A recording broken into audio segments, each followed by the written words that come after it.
Hit the purple button. All right, the purple button. And then Nsima, just point it more towards your...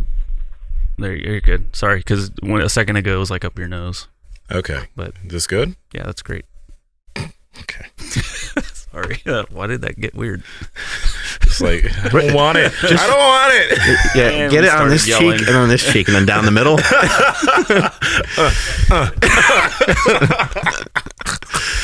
What's going on with these mics?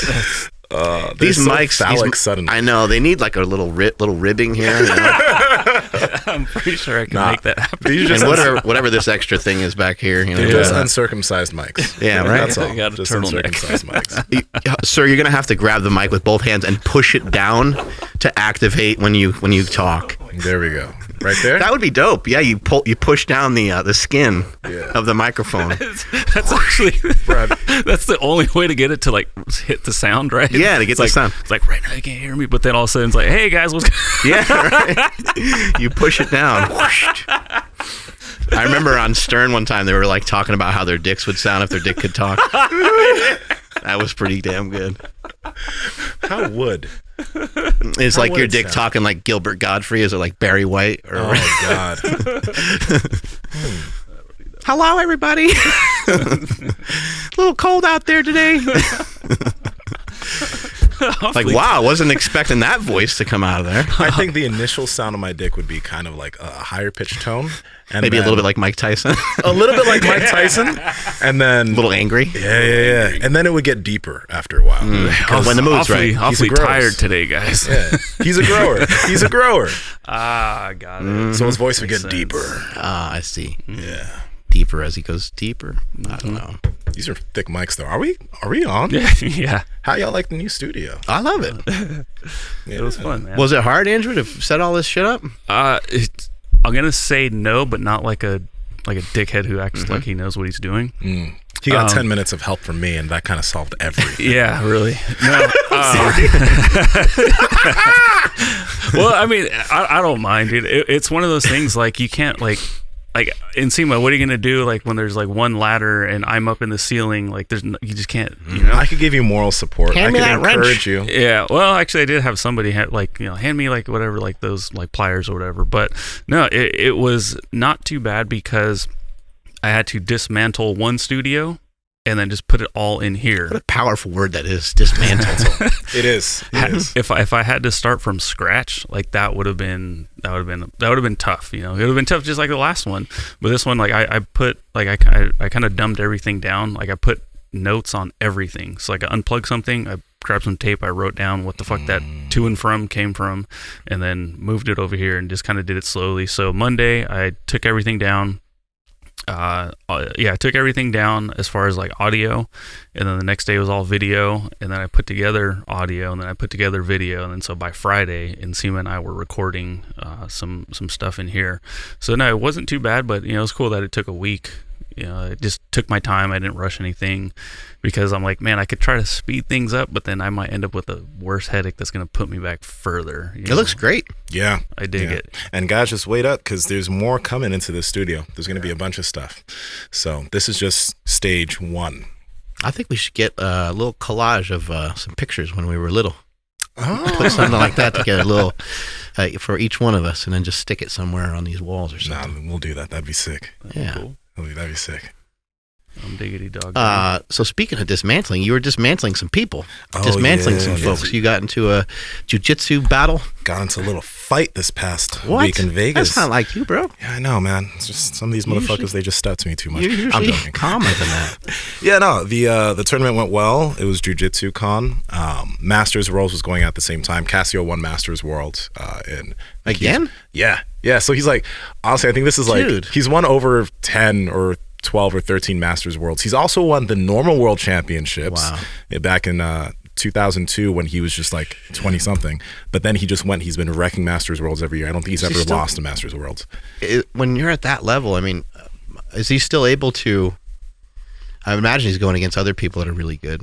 Is there still a lot of tapping out that happens?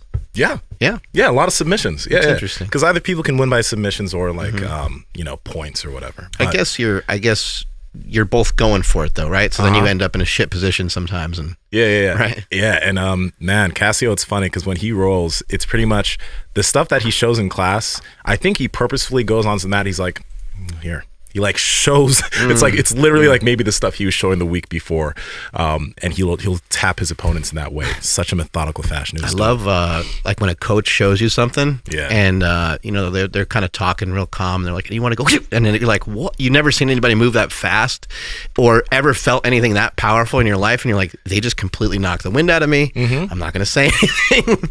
I'm going to pretend that it didn't hurt at all." Yeah. It's probably that kind of shit from him, huh? Especially when you were just starting out. It is, yeah. He's really fucking good. I'm happy that I have him as a coach.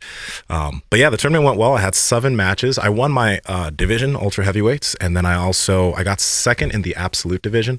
So 7 matches. I submitted 6 of them. Lost the last one by 1 advantage. So neither of us scored points on each other, but he had an advantage. So 0-1-0, 0-0-0. But the cool thing, I was telling you this before, the last tournament I went to, there was this guy, Hiron Gracie. He's out of all the purple belts, he's the top ranked purple belt. So I managed to tap him in that tournament. And in this tournament, the second ranked purple belt out of literally all the purple belts in IBJJF, he was in my absolute bracket, and I tapped him. And he didn't score any points. I scored like 14 points on him before I tapped him. So I'm feeling good going into next month for Worlds. I'm feeling really good. What do you think's the difference? What do you think's making everything come together? You think it's kind of a culmination of, it sounds like your training's going good. I know the implementation of the knees over toes stuff, and obviously your nutrition is always damn good. So what do you think it is? It's just everything maybe kind of all melding together now? Yeah, I'm healthy. I've been able to I got a competition earlier in Atlanta, so I've been able to get some dust off, and things are just like clicking more. And you know, the weird thing, I used to be training jiu-jitsu like 6 days a week. Now, partially because things are a bit busier, but now I'm training 3 to 4 times a week, usually 4 times a week in terms of jiu-jitsu. But it's weird because I feel like the less frequency I have, the faster I progress. And it's like if I train, I've noticed that if I train too often, when I get stuck in like doing the same stuff, but when I have some time in between each training session, it's like I come back and I'm doing something new. And I noticed this a few years back, but I'm like, this doesn't make sense. But I've been noticing it a lot. Like now I'm doing stuff that I don't usually do, thinking in different ways because I have time to think a little bit between sessions. It's weird. When you're not going to jiu-jitsu, because I know you got banged up a couple times here or there and you had to take some small breaks, your mind is probably still on jiu-jitsu very much, and you're probably still watching videos and paying attention to what's going on, right? Yeah. I still watch like matches and stuff from people or black belts that I guess I try to emulate. So I still watch stuff, but I do a lot of I think one interesting thing is the animal flow stuff. I think that's actually helped my general movement in jiu-jitsu, just moving around. That's actually been pretty useful, I've noticed, in terms of movements that I do on the mat. So just a bunch of new stuff that we've been learning from the podcast. You know, I think it's been useful. You know what? It's, having Paulo here and having him show us some of the animal flow stuff was amazing, along with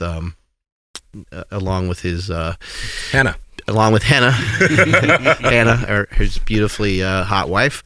It was great having both of them here showing us everything. But I think what it goes to show you is, if you were to roll with someone like Paulo and he just kind of like flowed with some of that stuff he was doing, you as a jiu-jitsu practitioner, especially if you're newer, you're like, I don't really know what the fuck this guy's trying to do.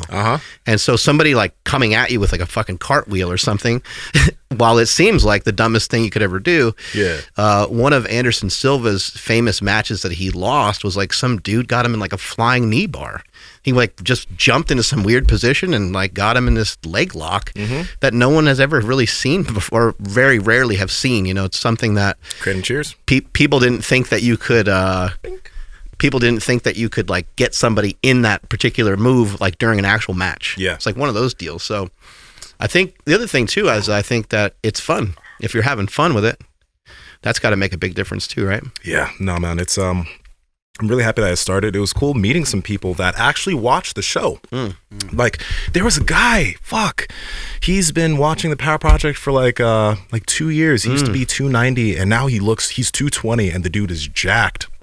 And he's been watching the show for a minute. He learned how to losing weight. We got to from hold the up stuff on we've how much info we give out, right? Because what if you one of these guys in a match? Hey, I watch your show, and then he fucks me up. Like, hey, I learned about Piedmontese and everything from you guys. That's how I lost weight. That's how I did this. How I did that. Yeah. Did you eat much Piedmontese out there on your vacation? How does that work? Man, I was Piedmontese-less out there. But there is an area in Italy where these actual cows come from.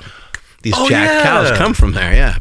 I don't know what it's called, but Piedmont cattle thing. Belgian, but it's actually called Yeah, the area, the region. I get always super confused on the Piedmontese origin, but I think that Piedmont, I believe, is an area in Italy. I could be saying that wrong. It could just be Piedmontese, but anyway, no, I was enjoying all kinds of foods while I was out there, but I didn't have my normal regimen. I actually kind of think that that's why I got a cold. I normally have my vitamin D, but I was just you know what? I'm just gonna. I just want to forget about all this shit and just try to be a normal-ish person for a while. So I tried that and it didn't work very well. So I'm glad to be back with a refrigerator and freezer full of Piedmontese beef.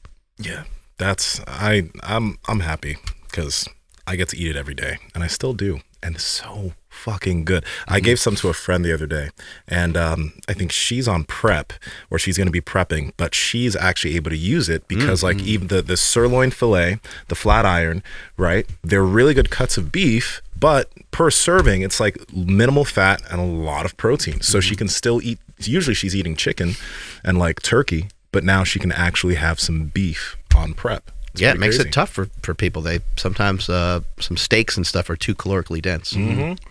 Yeah, and it passes the family test. My family gets fired up whenever I'm cooking some Piedmontese, and you guys got to take advantage of this. Head over to Piedmontese.com. It's Piedmontese.com. At checkout, enter promo code Power Project for 25% off your order, and if your order is $150 or more, you get free 2-day shipping. Links to them down in the description, as well as the podcast show notes. Well, bam.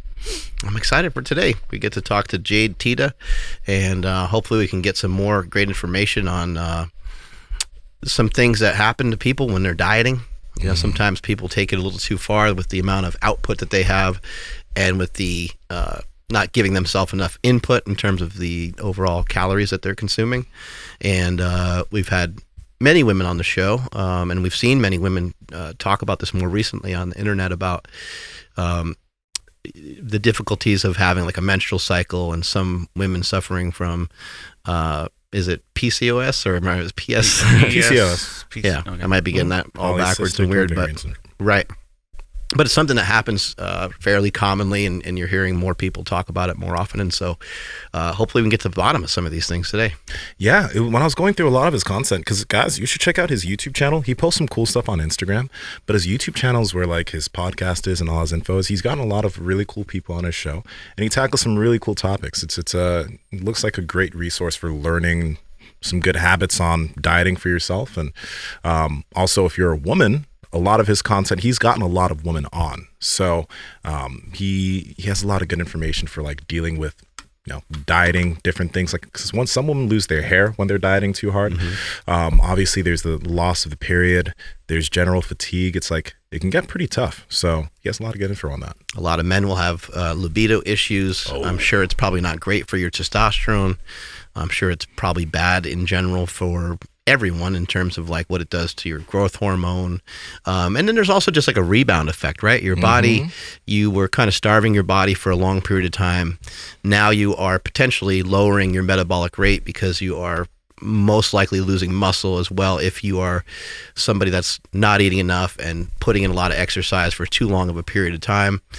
And so you're kind of making yourself a little bit of skinny fat, right? And then when you go to eat again, your body might not be able to burn off the 2,500 calories that it used to be able to burn off with no problem, but you lost a little bit of muscle mass in your effort. It was all a well-intended, but it doesn't matter whether it's well-intended or not. The human body is pretty complicated, and if you take away too much from it, it will make you pay the price somewhere. A lot of people go through that with contest prep. I went through when I was dieting really hard, a few years ago, 2015 or whatever, test was low, my fats were low, I was generally fatigued. I wasn't like, that's what happens when you're dieting. It can be counterbalanced though, but a lot of people that are prepping, men and women, some of them just prep too hard.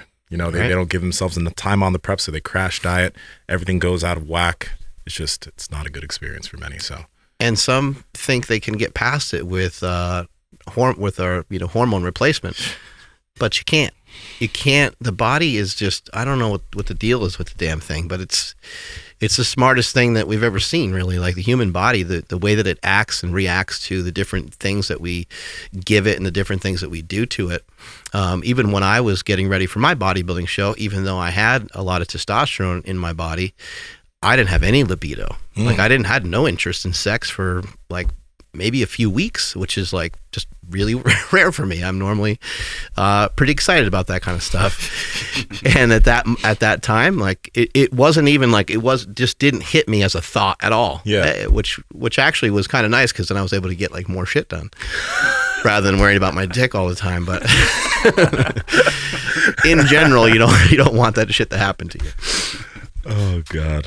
I was explaining consuming enough fat per day to my nephews, because my nephews they're gonna be jacked very soon. They're gonna kick my ass. Taught them some biomechanics stuff, and my nephew, that one that like spearheaded the whole thing. I don't know. He kind of started back when we had Lane Norton on. Remember, I was asking about like him having protein. So he was like over 200 pounds, and he's lost 20 pounds, and he's like loving lifting. But he's like, the diet's the hardest part. I'm like, well, you've come a long way, because like I barely learned that in like my 30s. And I was explaining like, but just make sure you're getting in enough fat, but like, keep your calories at a certain level, blah, blah, all this and that. I'm like, but also don't worry about any of it. Just make sure you're getting enough fat and enough protein. Oh yeah. Everything else will take care of itself. Don't worry about I eventually clarified and was like, don't worry about the calories right now. You just need to keep eating protein, but make sure the fat's up. And he's like, oh, well, why? And I'm like, well, your dick's not going to work if you don't get enough. And he's like, what? So, I heard that. Yeah. So I think that's the last time I had to explain why. Yeah. So I thought that was pretty funny. But yeah, no, he's doing great, man. That's so good. Cool. How old is he?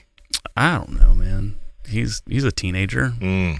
Yeah. Later-ish teens, 15, 16, 17, not 18, I don't think.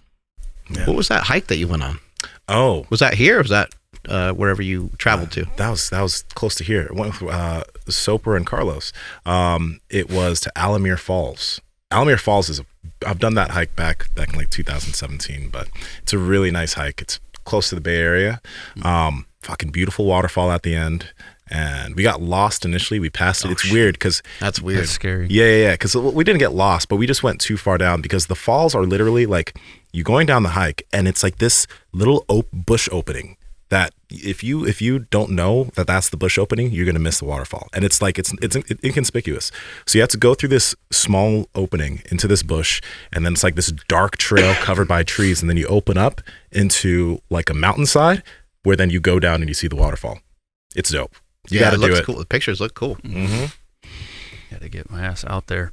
Yeah. I've been wanting to go on hikes, but with the kiddo now, I'd have to the hikes have to be a little bit more flatter. Like I can't go climbing anywhere. Oh yeah, if you're trying to haul him around. Yeah, I saw a lady with a baby on her back. Yeah, she had like a baby on her thing, and the husband was like looking at me, but she was trudging along with the baby. Maybe she didn't trust him with it.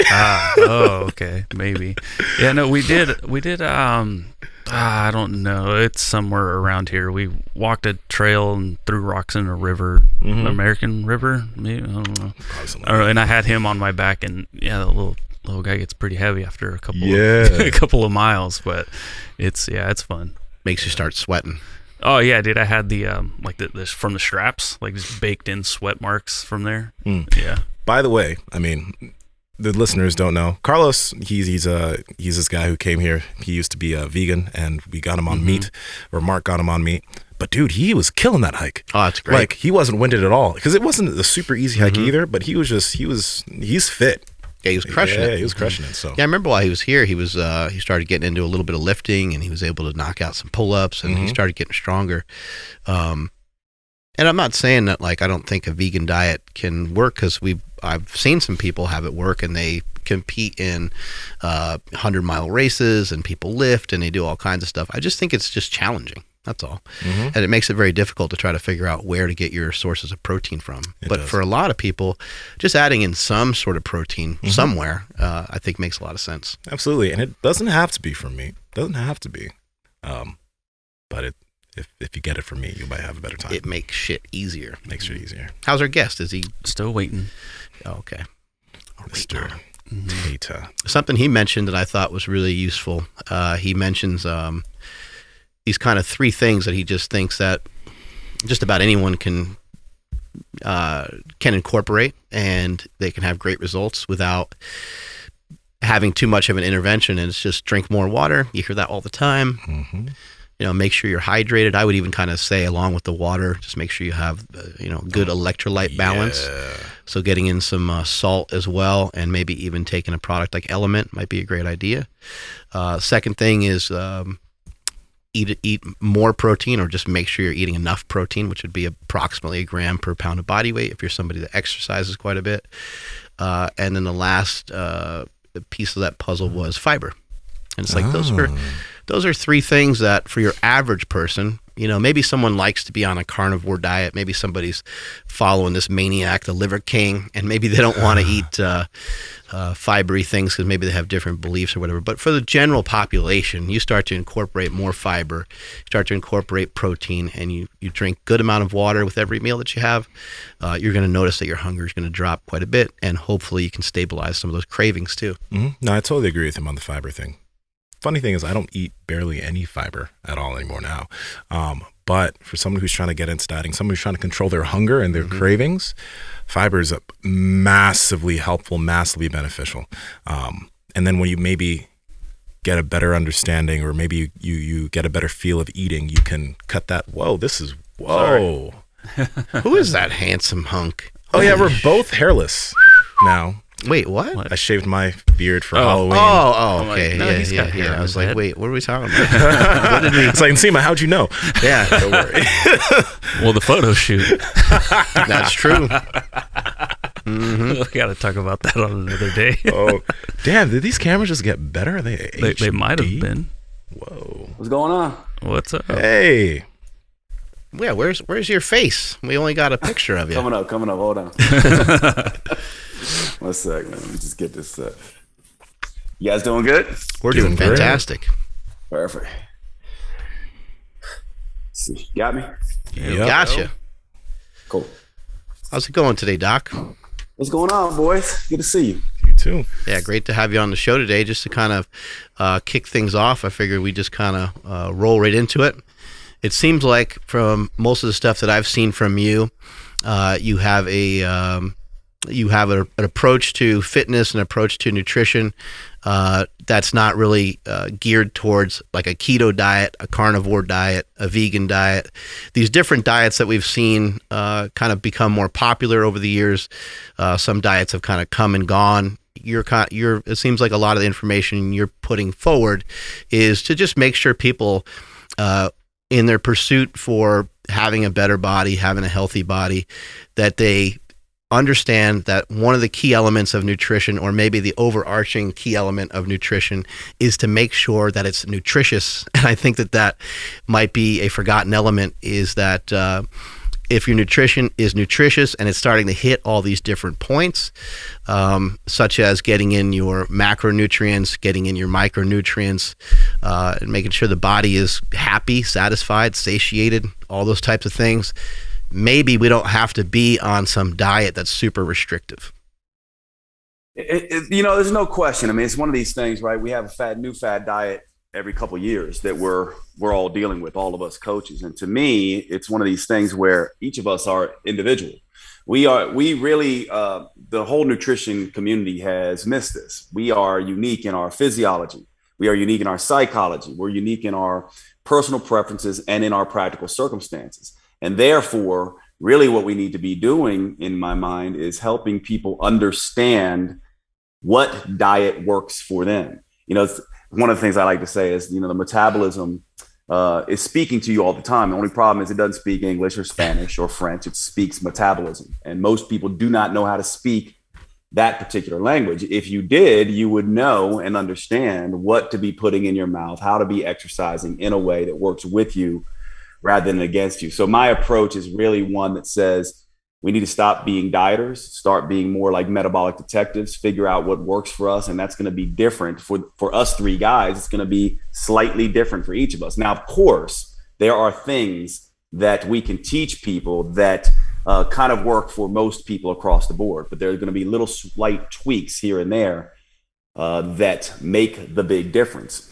And I think that's the way we should be approaching this. One person does keto and crashes and burns. The other person does keto and gets fantastic results. One person does paleo, crashes and burns. Another person does it and gets fantastic results. This, to me, is the conversation we should be having. It's a more nuanced conversation. It's slightly more complex, this conversation, but it is the thing that works, and I think it's the only way that works. And actually, one of the things that I love about Bruce Lee, the actor and the philosopher, is he has a quote that I love that I think really we should be using in nutrition, and it goes like this: absorb what is useful, discard what is not, add what is uniquely your own. Each human should be showing up to nutrition, health, and fitness in that way, in my opinion.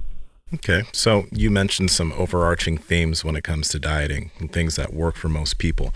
In your opinion, what would those things be to start off from there before we start getting more specific? Yeah.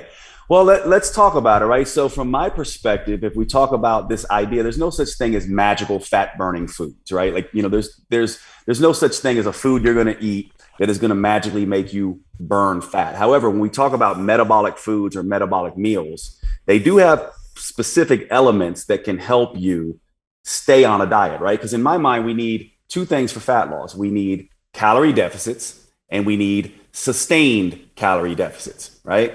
So the calorie deficit part's kind of easy, just eat less. The sustained part's really tough. So how do we deal with that? To me, that's a hormonal conversation. So when we are eating, we should be eating foods that control hunger and craving. So when I say hormones, I don't mean estrogen and progesterone and testosterone. I mean things like ghrelin and leptin and insulin and cortisol and the incretins like GLP and GIP-1. We need to control hunger and cravings. If we can't, we cannot sustain the calorie deficit. So to me, that's number one. So it needs to control hunger and cravings. Number two is it should be calorie sparse, right? We want as much hunger suppression with the least amount of calories possible. So that's the second element. And to me, the third element is the element of we want a highly nutrient dense diet as well. So we have all of the macronutrients and micronutrients so the metabolism can do its job.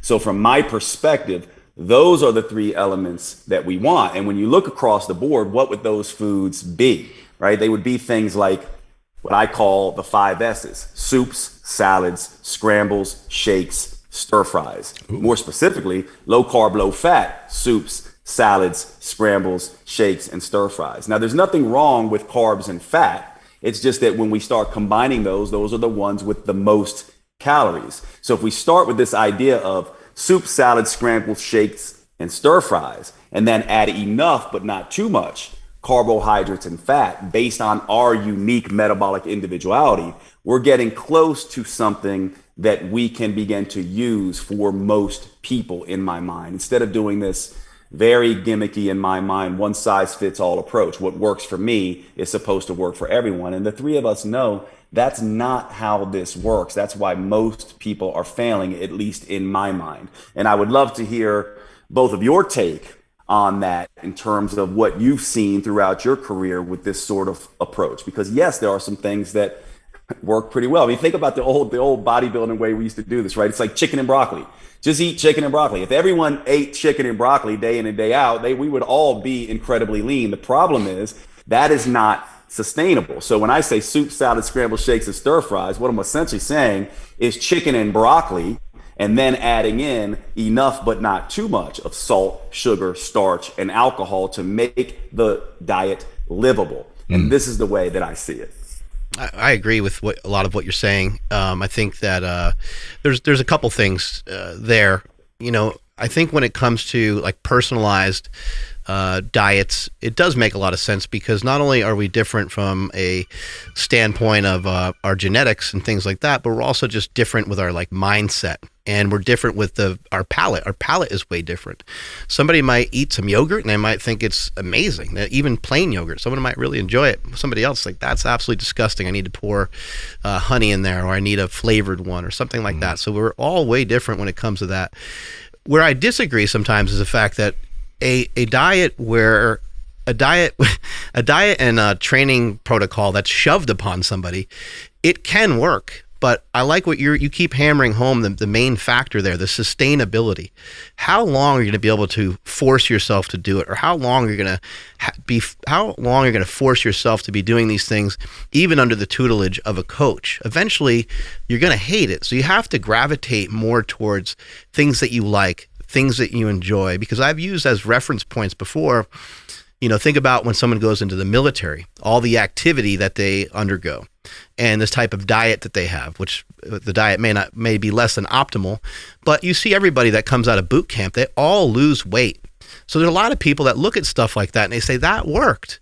And it's like, well, what happens to the guy when he's not, when he twists his ankle and he's not as active anymore, and now he's out of the military? What's going to happen to that guy? What's going to happen to his health? A lot of times you see that kind of thing unfold. So I agree with a lot of the statements that you said. And I think for people that are heavy, they're trying to like leave behind this bigger body, and their bigger body has a mindset that is still really attached to these cravings and still really attached to hunger. For me, it's a battle every day to still fight off some of that hunger and still fight off some of those cravings, because I used to be 330 pounds and nowadays I'm 230 pounds.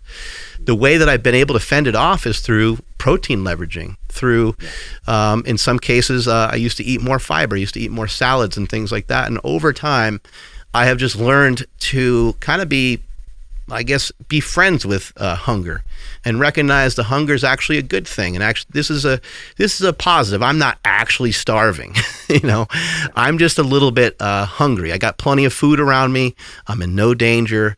And so that's been a huge lesson for me over the years, is just kind of recognizing that some of this hunger that I have is probably just as healthy as me getting the nutrition that I need. Being hungry is probably a very natural process for a human being to go through.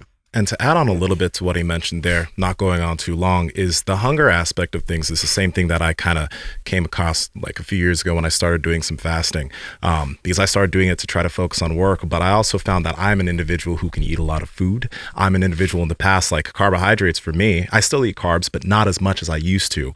I used to eat an insane amount of it. So I started doing that, started fasting to kind of learn how to deal with hunger. And it was uncomfortable for a few months, but over a period of time, hunger became something like feeling a little bit hungry was normal, rather than getting my mood and getting me feeling annoyed and anxious and like, I gotta fucking eat. Like I could just go through the day for 12, 16 hours and then eat later on. So now hunger is normal to me, rather than it being a sign that I'm losing muscle or, just going catabolic.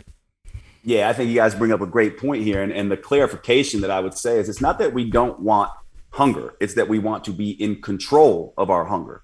We also have to realize that that is a process. And so one of the things that you alluded to there, which I thought was great, is that when you think about it, most of the fitness industry are fit people coaching fat people. And fit people don't have the same metabolisms as fat people. We know this. In other words, we have a more flexible metabolism. 3 guys like us, we're in the gym. We eat a particular way. We train a particular way. Our metabolism is a little bit more flexible, less rigid. Someone who is insulin resistant at the level of the brain doesn't feel full the way we might. Someone who is, dealing with high levels of cortisol, lowering the motivation centers in the brain, amplifying the reward centers in the brain, will have more cravings perhaps than people like us. You can't take a couch potato who's been living on the couch and eating Doritos and make them a crossfitting paleo man overnight and expect things to go well. And this is what the whole health and fitness industry does. Another thing that I love that you said there is that one of the things about, boot camps, right, in the military and the way athletes train, we would all agree, and most couch potatoes would agree, and pretty much anyone in the Western world would say, hey, I want an athlete's type body. I want to look, function, and feel like an athlete. Well, no athlete in his or her right mind does an eat less, exercise more approach to body change. They eat more and they exercise more. Anybody and no athlete is going to cut their calories way down and cut out carbs and cut out all this food and expect to perform well in their sport. And so what we need is a little bit more nuanced conversation in my mind. If we're talking about wanting to look, function, and feel like an athlete, well then, okay, let's try to do what athletes do. What they don't do is eat less, exercise more. What they do is eat more, exercise more. And they drive a lot of their calorie deficits through activity, not just through food, barring bodybuilders and a few others who will go on strict diets right towards the end of their competition prep. And to me, this is, in my mind, a little bit more nuanced of a discussion that we have to have, because if three guys like us come up to, our brother who's basically on the couch constantly and extremely overweight and try to get him to do exactly what we do, his body is not going to respond exactly the way our bodies respond. So while we can control our hunger, because we've learned that process and through trial and error, we figured it out, leveraging protein, doing different things, controlling exercise, doing all the things that we have learned to do over time, that same person needs to walk through that process. And they're going to start, in my mind, a little bit differently. Here's an example of this, right? I bet you if the three of us decided, we said, hey, you know what, guys, let's all do a intermittent fasting regime together, right? We could do that and we would probably be fine. One or more of us might have a little bit more hunger. I might tap out before you two. But if we have our overweight bro in doing this with us, he's for sure tapping out first. And so that particular person may want to start with small, frequent meals rather than jumping right into intermittent fasting. Now, I'm not saying that an overweight person can't jump right to intermittent fasting. My guess is, though, more times than not, they are going to crash and burn with that. And they need a different approach. And we need to be aware of that, in my mind. I love what you said there. Fitness people talking to fat people. I actually think that it makes a lot of sense. I think not to be degrading towards any one particular body type or anything like that, but basically what we have is we have a lot of people that can devote a lot of time, energy, and resources to fitness and to their nutrition. And we have a subset of people that are, maybe they're a construction worker. Maybe they work for UPS. And I know it's easy for us to say, hey, there's no excuses. You can always make time for things. There's no reason why you can't go to the gym, even if you are a nurse and you work these really odd hours and have these late shifts. It's easy to sit here and say that, but if I had a job like that, I would be fucked. It would take me a long time to figure out how am I going to work some sort of fitness into my schedule. And I might end up being very similar to some of these folks where I end up going to the doctor. The doctor says, hey, your blood pressure, your cholesterol is crazy. You're 40 pounds overweight. And I might need a scare in order to kind of get me going. What are you seeing? Because you're dealing with a lot of people that are running into probably medical issues, and you're probably dealing with a lot of the general population rather than just somebody that wants to have their serratus muscles pop out in a particular way. So what are you seeing the disconnect between fitness and the people that are kind of in the couch potato category? Yeah, I mean, the difference is the first thing I said is that the metabolisms are not equivalent. They are two different realities here. And so from my perspective, when we take someone who is overweight, who doesn't kind of understand what all of us understand, we need to actually get them understanding metabolism correctly. And this is something that we'll see if you both agree with me on this or not. But here's my take on this. To me, the fitness industry utterly gets metabolism completely wrong. It sees metabolism as a calculator and a calculator only. That's one camp. The other camp is they see it as a chemistry set. So one camp says it's all about quantity, right? Quantity, count calories. The other camp says, no, it's all about quality. Well, the metabolism is both, and it's not a calculator or a chemistry set. If we're going to give it an analogy, a simple analogy, which we probably never should for something so complex, but if we're going to be forced to, it is more like a thermostat. It is adaptive and reactive, or a stress barometer. What the metabolism is doing is it is sensing stress in the outside world and trying to respond to that stress to protect us and keep us alive long enough to reproduce. This is the reality of what our metabolism does. So when you push on your metabolism, it pushes back against you. And what happens is when we're talking to overweight individuals, they do not realize that when they eat less, exercise more, their metabolism, it's not broken. There's nothing wrong with it, but in fact, it's going to push back against them. And after about a week or two, it's going to force them to have less motivation, to not want to go to the gym. They're going to get hunger and cravings. And the very thing they're doing is going to push them back into the eat more, exercise less, couch potato model. So what's happening is, because we misunderstand metabolism, we're taking couch potatoes and making them dieters, and that dieting is making them couch potatoes again. And this is why 95% of diets fail. It's why 66% of dieters end up getting fatter. And so the idea here is that it's really a discussion in my mind of getting metabolism correct. What actually is going on with metabolism? If it is an adaptive, reactive system, then the very wrong thing to do with a system that adapts and reacts is to do the same thing day in and day out, week in and week out, month in and month out, year in and year out. That's the eat less, exercise more approach. That approach only works for 2 to 4 weeks max before it causes what I call the metabolic credit card effect. It works short term, you get some results, and then you get steep penalties later. This is the difference. Now, for us, maybe it takes us 3 months before we get to that point. But for somebody who is an overweight couch potato, they're going to have a week to 2 weeks max. And so we need to start thinking about metabolism differently. So I just talked about the eat less, exercise more model, the dieter model, and the eat more, exercise less model, the couch potato model, where there's 2 other models. There's the eat less, exercise less model, which is more like the hunter-gatherers, lots and lots of walking, a low calorie intake, not a whole lot of exercise, lots of movement, right? This also would be the Parisian model. And then there's the athlete model, eat more, exercise more, right? Which we just talked about. And in my mind, if we're really going to use metabolism the way it actually works, we should be toggling back and forth between these different metabolic states. We should be teaching these metabolic states to our clients, especially the overweight individuals, and not treating everyone like they're bodybuilders and athletes. They simply cannot tolerate that amount of stress. I'll just say one more thing here, just so people understand. In my mind, the way the metabolism works is it is measuring the gap between intake and output, right? So guess what eat less, exercise more does? Creates a wide calorie gap. Well, eat more, exercise less does the same thing, just in the reverse direction. All I'm really saying, it's kind of semantics, but eat more, exercise more creates a narrower calorie gap. Eat less, exercise less, the calorie gap is a little narrow. Now that gap between intake and output is the way that the stress barometer of the metabolism measures stress. And when that gap gets too big, what would the metabolism do to say I'm under stress?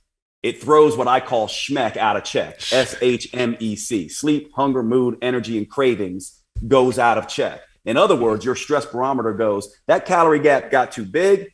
Now I'm going to let you know and tell you I'm stressed out. And it does it by fragmenting sleep, causing unpredictable moods, causing cravings, hunger, and unpredictable and unstable energy. So I oftentimes teach my overweight clients, when SHMEC goes out of check, you've just created that calorie gap. The metabolism has had enough. Now we need a diet break, or we need to narrow that calorie gap back down for a time before we can stress it out again. And this to me is, yes, it's a complicated discussion, but to me, it's the discussion we should be having. The metabolism does not work the way most of us have been teaching our clients to work with it.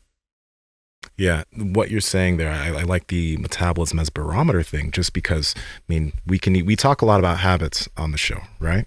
And this will happen to me all the time. If I don't get enough sleep, the next day, when I typically don't have cravings, I will absolutely have massive cravings. In the morning, I'll wake up, I'm like, fuck, I want some ice cream. I want some pancakes. It's like, so now my metabolism's like, oh, you're stressed. Go eat. You need to eat some food so you can regulate that, right? It works that way. I like, even nowadays too, I don't eat the same things like I used to every single day, as in, like, I don't track my calories anymore, because we have built-in habits that allow, on a certain day, if I get some extra jiu-jitsu and some lifting, the next morning I'll wake up and I'll feel a little bit extra drained, so I'll eat a little bit more that day, so the next day I can perform the way I need to. So it's not you eat the same 2,500 calories every single day, the same exact foods, because that wouldn't work. It's more of a variable deal at this point, and that's kind of where that's the ideal place where people want to get. They're not having to track their food every single day, so they know what they need to intake, and they can call it on each day based on how they feel if they have the habits in check. 100%. Yeah, 100%. I think that's the smart way to be doing this. Now, the nuanced discussion then has to happen, right? Because that's hard. So how do we actually teach people to do this sort of back and forth trial and error process? Because the human brain does need some structure. Mm-hmm. So when I'm coaching this, I essentially use what I would call structured flexibility. And it basically looks like this. I can give you a structure, or you can come to me and say, I just watch some documentary on vegan or vegetarianism. I don't care what the structure is. If you want to start with paleo, if you want to start with keto, if you want to start with a plant-based diet, if you want to do intermittent fasting, I don't care what it is. But to me, the proof is in the pudding once you start the process. So you start with this structure, and then we have to be flexible. We have to look and see, does SHMEC, sleep, hunger, mood, energy, and craving, stay in check or not? And or are you losing fat? And ideally, if sleep, hunger, mood, energy, and cravings are in check, that tells us we've got hormonal balance. If we're losing weight, and the only way to really know if you're in a calorie deficit to truly know is if you're losing weight.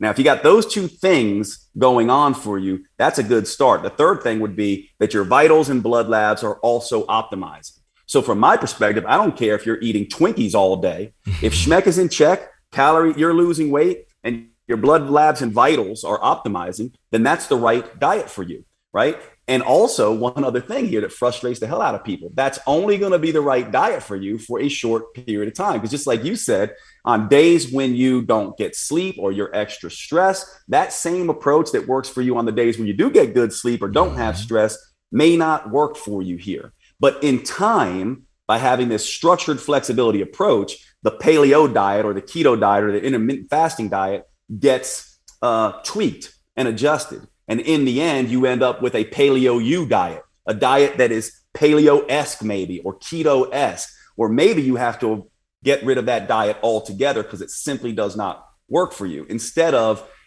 the industry trying to cram down the throat that you have to do this keto diet, and if it failed for you, you didn't have enough willpower. For me, I go, if it failed for you, maybe you didn't have enough willpower, perhaps that's something, but more likely than not, it stressed out your metabolism, and a stressed metabolism is always going to win the willpower, the war of willpower, always. You cannot beat it.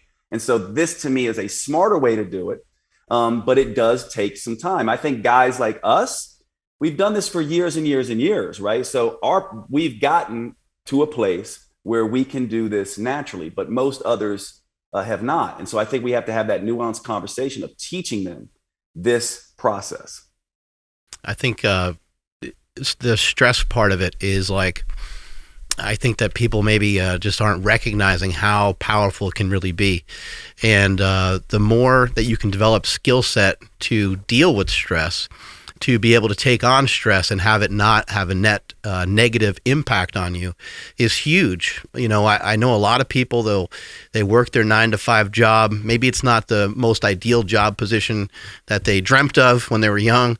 And they come home, they kind of feel the stress of the day, sometimes the stress of the week, and they eat dinner, and maybe they were well-meaning almost the whole day. Maybe they ate pretty good the whole day. Maybe they're on track to be in a caloric deficit for the day. Maybe they were on a specific plan. But once they eat their dinner, they're still hungry for something else. And because they were deducting and taking away calories from the body that the body needs, now it's, Thursday night, and they want to enjoy themselves, and they want to sit down and watch TV for a while. And they end up self-sabotaging their own plan when they were really doing a great job. They did a really good job for most of the week, and now the wheels are starting to fall off. And then they see Friday, like, I'm going to go have some drinks. Then they're just like, F it, I'm just going to go for it. And the whole week, from Thursday onward, kind of falls apart. How do you help people to be able to, like, jujitsu off their, all the different stress that they're dealing with in a day? How do you help them to develop a skill set that allows them to take on these things so that they can have a mind that is more in control of the circumstances that are going on every day? Yeah, well, the first discussion is to help people understand that the metabolism is a stress barometer. It is measuring and responding to stress.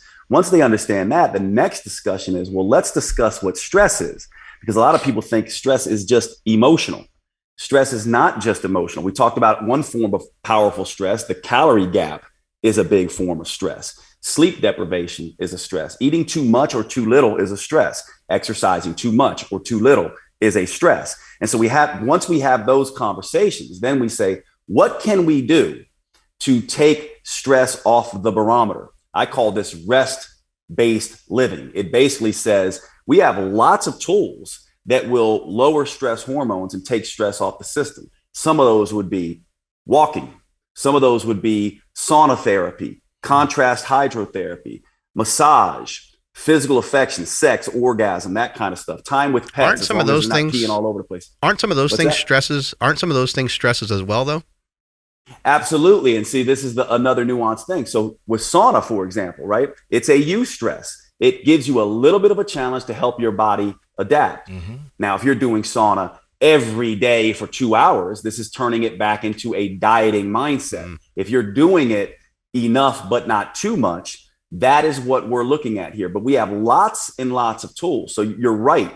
Sauna, while you're in the sauna, raises cortisol levels. Once you get out of the sauna, you lower those cortisol levels. And by the way, how would you know if it's too much or not?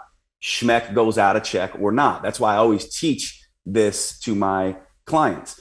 By the way, art, we know coloring, painting, sculpting, anything you do, creative pursuit, tends to lower stress hormones. And so what we want to do is put enough eustress in. This would be things like sauna, enough exercise, but not too much, these kinds of things. Then we want all the things in there: physical affection, creative pursuits, massage, meditation, Tai Chi, yoga, so long as it's relaxing yin yoga and not super, Bikram power yoga, all these things that give us a woo-saw effect, right? It's like woo-saw, relax. And we know that it's working and we're not overdoing it when the metabolism's speaking to us and saying, hey, my sleep is good. It's not fragmented and difficult. My mood is stable. My energy is predictable.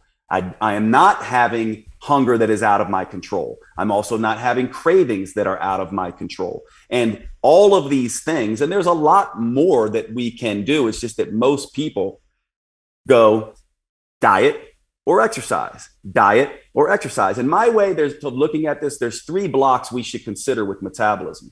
I call it the 4 M's of metabolism. There's mindset/mindfulness, right? That's all this stress reducing stuff. There's also movement. This is walking. We're not built to run, we're built to walk. And that should be considered different than exercise. And we now know this through research that things like NEAT are a whole different category for us metabolic. So there's mindset, movement, meals, what we eat, and then metabolics, all the things that move the metabolism. That would include drugs, exercise, supplements, that kind of thing. What most people are missing here is they only go meals and metabolics, meals and metabolics. That's all that matters. Diet and exercise, not realizing that too much or too little of either of those stresses out the metabolism. So now what we need to do is add in the mindfulness component to take the edge off the stress barometer. And in my opinion, plenty of walking. Even that can be too much though for some people. Like we've seen nurses, you were talking construction workers, people like that even walking can be a little bit too much of a stress. And the proof is in the pudding. Each person's stress barometer will respond a little bit differently based on what they're doing. But this is a more full picture in my mind of dealing with this stress. Instead of making it all about diet and exercise constantly, we need to add these other 2 buckets in there as well. And I guarantee you, if we had to triage these and say, hey, rank 1 to 10, where you are on mindfulness, how well you're doing with that, and all those stress reducing activities, how well are you on walking? How are you on meals? And how are you on metabolics? What will happen is people are going to score very low, or maybe not even be aware of the movement piece and the mindfulness piece. And that tells you everything you need to know right there, in my opinion. You said 66% of people that diet get fatter. What is the cause of this? Are they maybe potentially like wrecking? We hear people say that they wreck their metabolism, which who the hell knows what that means sometimes. Mm-hmm, but is this in your opinion kind of what's happening when you say 66% of dieters get fatter? I use the term metabolic damage a lot, but I don't believe that's not actually what's happening. The three of us know you don't damage your metabolism. Nothing breaks. It's just doing what it's doing naturally. I use that term because it's good marketing language, and it also is descriptive for people who don't speak the language that the three of us speak. But no one's breaking their metabolism. It's simply the metabolism doing what it does best. It goes, when we think about it like this, what the metabolism runs off, in a sense, software programs, right? Survival programs. And so the big survival program, the big stress, whenever you're under stress, the first thing the metabolism goes is, am I starving? And if I'm starving, because that's the major historical stress that the metabolism had to deal with throughout its evolution. We have not caught up with that yet. So in my opinion, this is what we call metabolic compensation. I call it metabolic compensation because, yes, it includes some of the metabolic adaptation you see in the research, but it includes other things as well. But what's happening is when you go on a diet, when you create this calorie gap, a couple things happen. Hunger and cravings go up, which means you're likely to intake more calories than you need, right? So creating a calorie deficit becomes more and more difficult. Also, we know that metabolic rate begins to decline. This isn't a broken metabolism. It's just simply the metabolism doing some budgeting and saying, I don't like the fact that this calorie gap is getting so big, and I know what that looks like, and I don't want to starve. Therefore, I'm going to go ahead and start adjusting thyroid hormone and other things to ramp down my metabolic rate. And those two things combined are what's causing this. But there is one new thing. There is some new science here from Dr. Herman Ponzer out of Duke University, actually looking at what happens when we over-exercise. One of the things he did is he went out and looked at hunter-gatherers and basically went out and studied all these hunter-gatherer tribes, three of them in particular, the Hadza, the Chumani, and another one. What he did is he said, well, obviously they move a lot more than us, so they must be burning way more calories than us, right? And he went and looked at them and compared their calorie burn, their total daily energy use compared to Westerners like us. And what he found was while they were exercising and moving a lot more than we are, their metabolic rates were no different.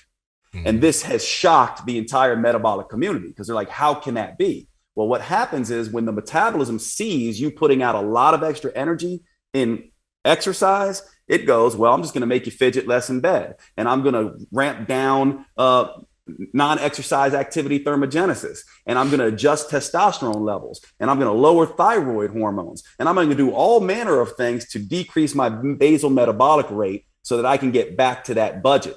And this is what's happening. And it's insidious. Now, it can be reversed. It's not like permanent damage, although we do have the Biggest Loser study, which shows for some people, this lasted up to 6 years.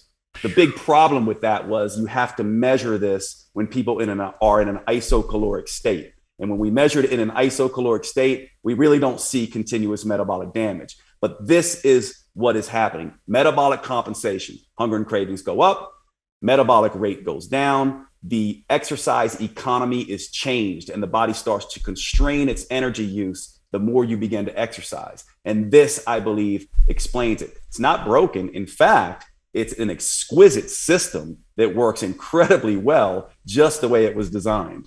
Quick question, Jade. You mentioned that's an insidious process, but obviously for the Hadza, that's happening because it's their lifestyle. So their metabolism has to be in that way for them to hunt, for them to live in that specific way. But let's say that there's some people here, they are working out a lot. They're not taking in a crazy amount of calories, and maybe their metabolism has gotten used to that, and that's not too much of a stress for them. Do you still think that's somewhat insidious? I know getting to that point is going to be a difficult process, but if someone has actually managed to get there, then it's not really an unhealthy thing, correct? Correct. And actually, I agree with you completely. And, actually, I think what happens is what happens with the lay person, like us three guys would look at someone who goes out and exercises every day and is doing this thing. And it looks as if they're doing an extreme eat less, exercise more approach from a lay person's perspective. But what we know is they're basically right in this range of low calorie gaps. Some days they're a little over, some days they're a little bit under, but we know with stress on the metabolism, anything that is a very gentle stress done for a prolonged time is not going to cause the metabolism to react. Also, we also know anything that's a very extreme stress for a very short period of time is not going to cause the metabolism to react. What we now know is that it's the stuff in the middle. It's the moderate intensity, long duration dieting that causes the stress response. And so based on that, now we know, okay, we got two choices. We can either do a very narrow calorie gap for very long periods of time using something like eat less, exercise less, or eat more, exercise more. And that should work pretty well and should not stress out the metabolism. Or we could take very short periods of time, 4 days to 7 days, maybe up to 2 weeks, where we do an extreme dieting program with exercise and then go back to isocaloric levels for a time before we repeat that. And these two approaches seem to work better clinically. Now, we need to study this, and more studies need to be done to see, but we do at least have a few. I mean, I know we all talk about the Matador study and other studies like that. That hasn't yet been reproduced, but clinically, I can tell you that it has worked incredibly well over 20 years in my clinical experience, just understanding this. But once you understand these mechanisms, now we can have a more nuanced conversation. What have you seen with people that have a extreme rebound from potentially doing like a bodybuilding show, or when somebody's like wants to lose weight by a specific time? What's going on when these people, they kind of get off plan and they instantly gain, 20 pounds or something like that?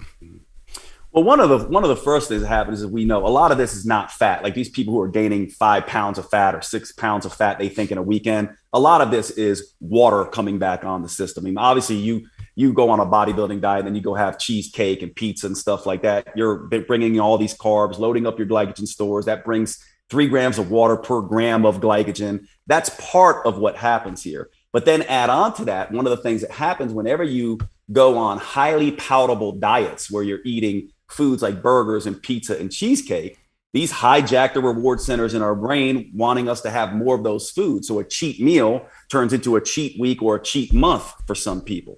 Add on to that, this metabolic compensation issue we just talked about. And this explains what happens to many of these novices that go on these bodybuilding or extreme diets and then blow up like helium balloons within a few weeks. It's because of these mechanisms.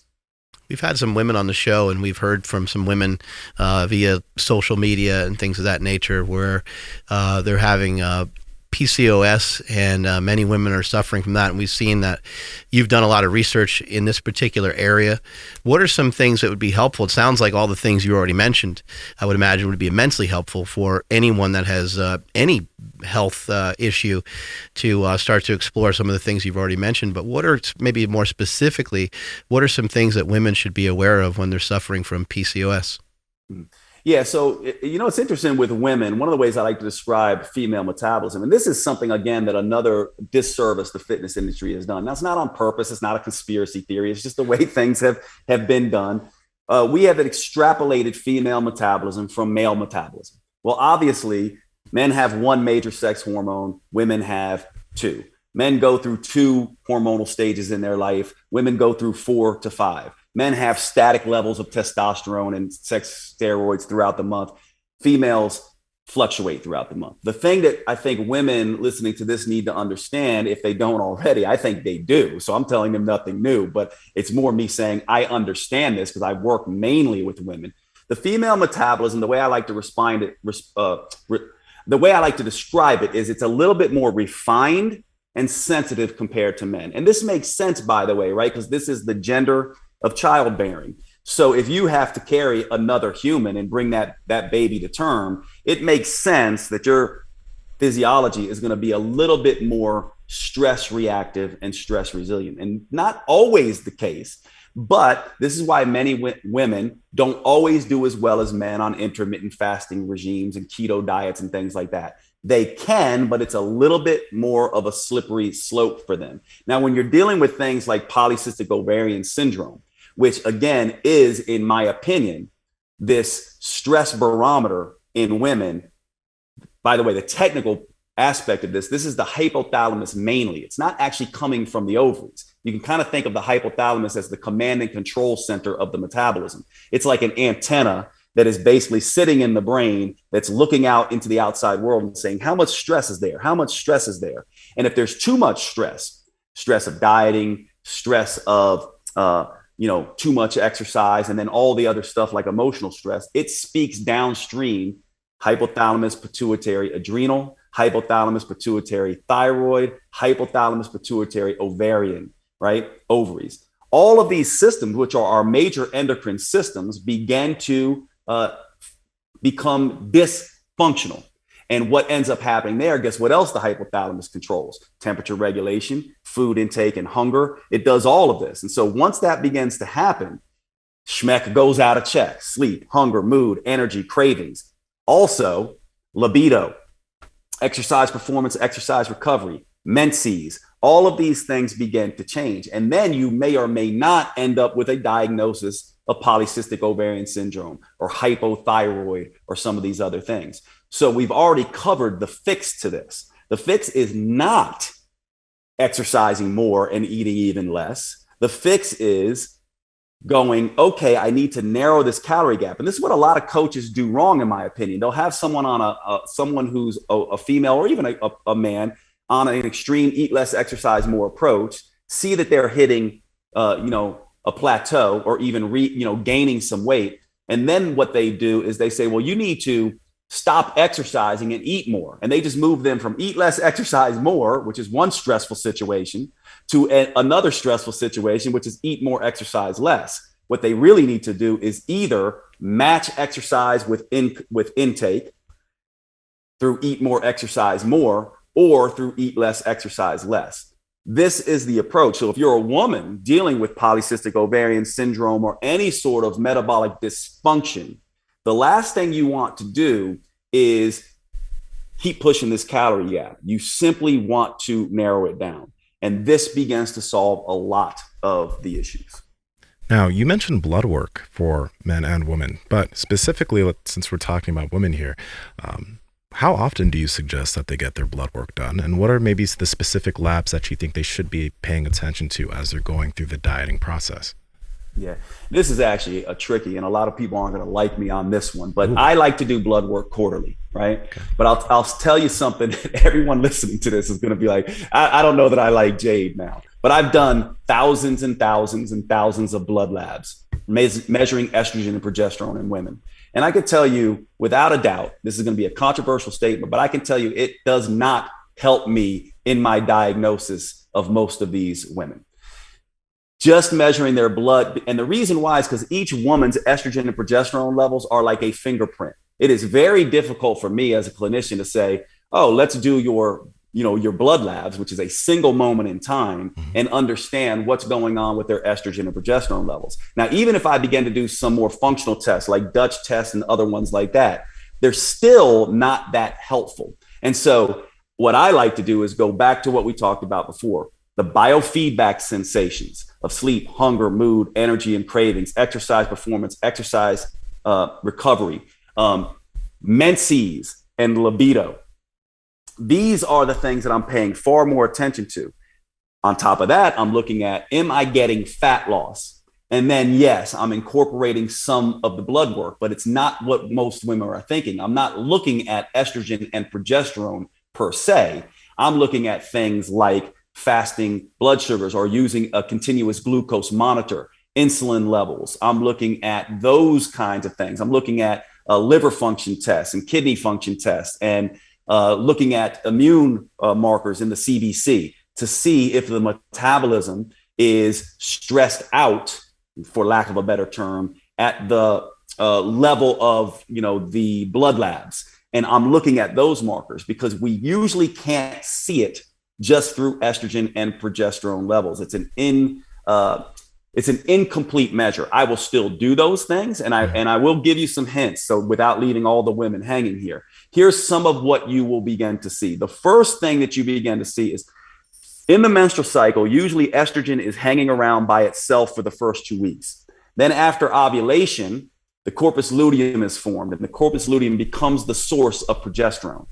When a woman is under stress, what ends up happening is the corpus luteum either does not form, there is no ovulation, and or it secretes less progesterone. So one of the first things that begins to happen is that women become, for lack of a better term, not a term any of us really love, but it's a descriptive term, more estrogen dominant, right? So throughout the month, progesterone doesn't kick up. So they become more and more estrogen dominant. Now, estrogen and progesterone need to be in a back and forth. They're like two non-identical twin sisters. There's some overlap and they rely on each other. So once progesterone isn't around and estrogen is around only, guess what progesterone does? It's anxiolytic.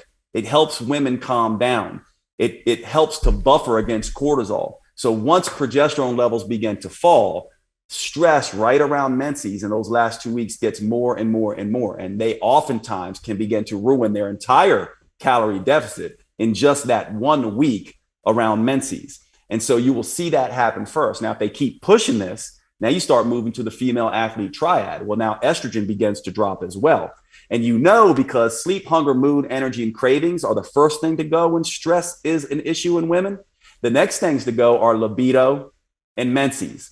And the final thing to go is you'll start seeing thyroid. Remember, I talked about the hypothalamus communicating with the thyroid, the ovaries, and the adrenals. The final thing to go is you'll begin to see, now there's an actual diagnosis of hypothyroid or Hashimoto's thyroiditis or polycystic ovarian syndrome. And we have to begin to walk that stuff back. So it's not simply a matter of measuring female hormones. And the only reason I bring that up is because a lot of women will be like, I need to get my hormones checked. And part of me just not rolls my eyes at it, but it's an incomplete way to look at this. You can't just measure your estrogen and progesterone levels and understand what's going on in your physiology. You're better off listening to what your metabolism is saying. It is speaking to you constantly through these biofeedback sensations.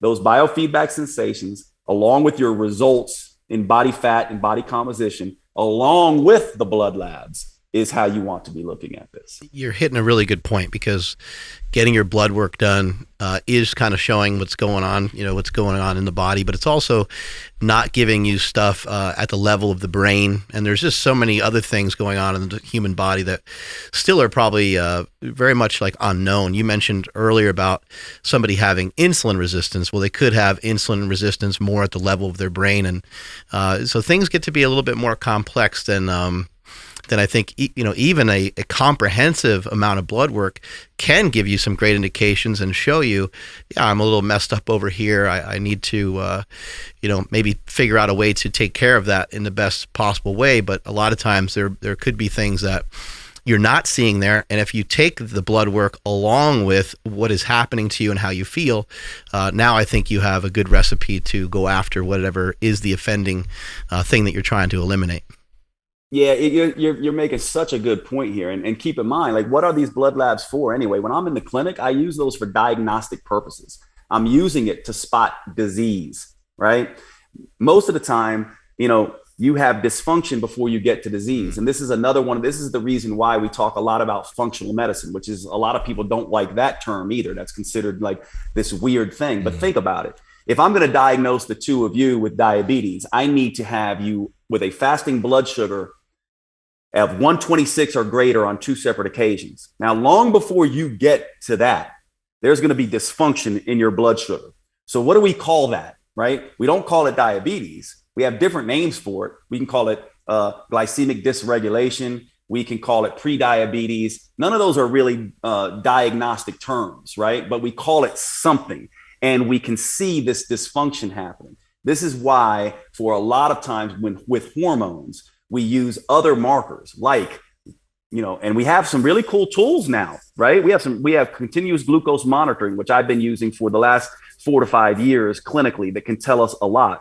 We have things like, Whoop and Aura Ring, which can tell us a little bit about HRV. We can use menses trackers to see if you're getting the temperature spike right around ovulation if you're a woman, and that tells us something. And so we need to kind of be looking at the new tool sets and using them along with blood labs, and realize that blood labs are designed for diagnosis, not for dysfunction. The other thing I'll say about labs, by the way, that drives me nuts, just a pet peeve, and we'll see what you guys think about this, is that when we look at science, it's like evidence-based medicine, it's a buzz term. We all should be doing that. Of course we should. We should be using an evidence-based process. The problem, though, is that research is a tool for averages, not a tool for individuals. Research by its very nature oftentimes throws out outliers. So if we're in a study and my metabolism happens to function a little bit different than everyone else's, I may even get thrown out of the data set because I'm an outlier in that. And so what we need to understand is that this has always been a little bit of science and a little bit of art. And we need to use all the tools at our disposal and realize what those tools are for. Blood labs are mainly for diagnosis. They don't tell us a whole lot about dysfunction unless we're reading in them a particular way or using some of the more functional laboratory tests. And now we're all very lucky because now we have tools that we can add on board through biometrics to understand a little bit more about what's going on to our metabolism. But I still think we're at a point now where the best we can do is paying attention to the biofeedback sensations of our body, paying attention to how our body is responding body composition wise, and then looking at all these other tools that we can use. I agree with that because, I mean, there are some individuals that I've actually seen this quite a bit. Some people are out of shape, right? They're physically not feeling that great on a day-to-day basis, but they get their lab work and their blood work done and everything comes back fine. And then they're like, oh, I really don't need to worry about anything. Look at my blood work.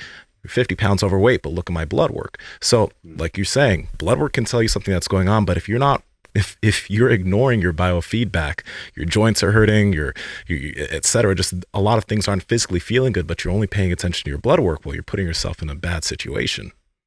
Yeah, incredibly well said. And I think the more that we articulate that for individuals, the more we can begin setting them on the right track and understanding that this is a process that you have to stop outsourcing your body's expertise to people like me and gurus and books and documentaries and podcasts, and instead become an expert in your own physiological functioning. And that means paying attention to how you look, function, and feel. And then realizing that, you know, we have this interesting thing where it's like we need to understand that meals are not mutually exclusive. What you eat for breakfast will directly impact how much you eat what you crave to eat at lunch, which will directly impact what you crave to eat, how much you eat at dinner. And what we don't understand is that this is how this works. If you didn't sleep, you know, you brought up the idea of sleep. You didn't sleep last night. That is going to impact. And so this is why we have to now have a discussion of what I would call, you know, for lack of a better term, and it's a horrible term, but we don't really have a good one, metabolic hormonal balance. We need to start talking about this. Maybe we need a better term for it, but all I'm saying here is that your hormonal biochemistry matters along with calories. And in fact, you can't separate the two. We always get in these arguments about quality versus quantity. Which one's more important? Calories or hormones? Both. Calories impact hormones, hormones impact calories, vice versa. It is both, all of it. And each individual needs to understand this and begin taking responsibility for deciphering the signals that their metabolism are sending. And yes, blood labs can be a part of that. It's just, I think, frustrating for people that it's a very small part of that, unless you have an actual disease that we're going to diagnose. Power Project Familia, how's it going? This episode is brought to you by our sponsor, Marek Health. Now, Marek Health is owned by somebody you know, Derek from More Plates, More Dates, but Marek Health is the premium telehealth TRT and HRT clinic, where we have something called the Power Project Panel that has 26 different labs that give you all the things you need for men and women. But also, if you guys are interested in TRT or HRT, you can actually work with a doctor from Marek Health, and they'll go ahead and they'll tell you which tests you need to get, along with giving you the treatment that you need. You need to check him out. Andrew, can you tell the people how to get? Yeah, absolutely. So we have links down in the YouTube description as well as the podcast show notes, but you need to head over to marekhealth.com. That's MAREK health.com. And yeah, if you are interested in TRT, you can actually contact them. You'll hop on the phone with them. And when it comes time to actually start paying for some of these panels, just let them know that you heard it through us and you want to use promo code PowerProject15. And that's going to save you 15% off all the recommended labs that they give you. Again, links to them down in the description as well as the podcast show notes. Highly recommend it. They are the premium telehealth HRT clinic, TRT clinic. They're second to none. So head over there right now. I would imagine that you probably don't, you may recommend for people to track their calories, but I would just assume, just off of this interview, that that's probably not where you start. You know, it's an interesting thing. Remember we talked about the idea that we're each different in our physiology, psychology, preferences, and practical circumstances. So for me, actually, some people are math people, right? They want to count, they want to track, they want to do spreadsheet. That's a difference in psychology. Yeah. So to me, I go, sure, you absolutely can track calories, and I'm not against that at all. And in fact, I go, the proof again is in the pudding. If you're tracking calories and you're not getting results, and or it becomes a crutch and you can't eat right without tracking everything that you do, then I want to move you more to an intuitive approach. However, if you're also doing a more intuitive approach and you're not getting results, then you're going to need to track calories at some point. So again, I am agnostic in this. The idea is if you like to count, track, and do all that stuff, great. But just realize that A, if you're not getting results, then obviously you're doing something wrong there. And B, if you cannot eat correctly without tracking, weighing, and measuring everything, then you're kind of in trouble, right? I bet you, I oftentimes say, I bet you us three, we could probably look at a plate. If I gave you guys 12 ounces of chicken, I gave you a plate of chicken, broccoli, some rice, and some juice on the side, I bet you two could look at it and go, that's about 10 ounces of chicken, that's about a cup of rice, that's about 2 cups of broccoli, and that's about 4 ounces of orange juice, and that's about this many calories.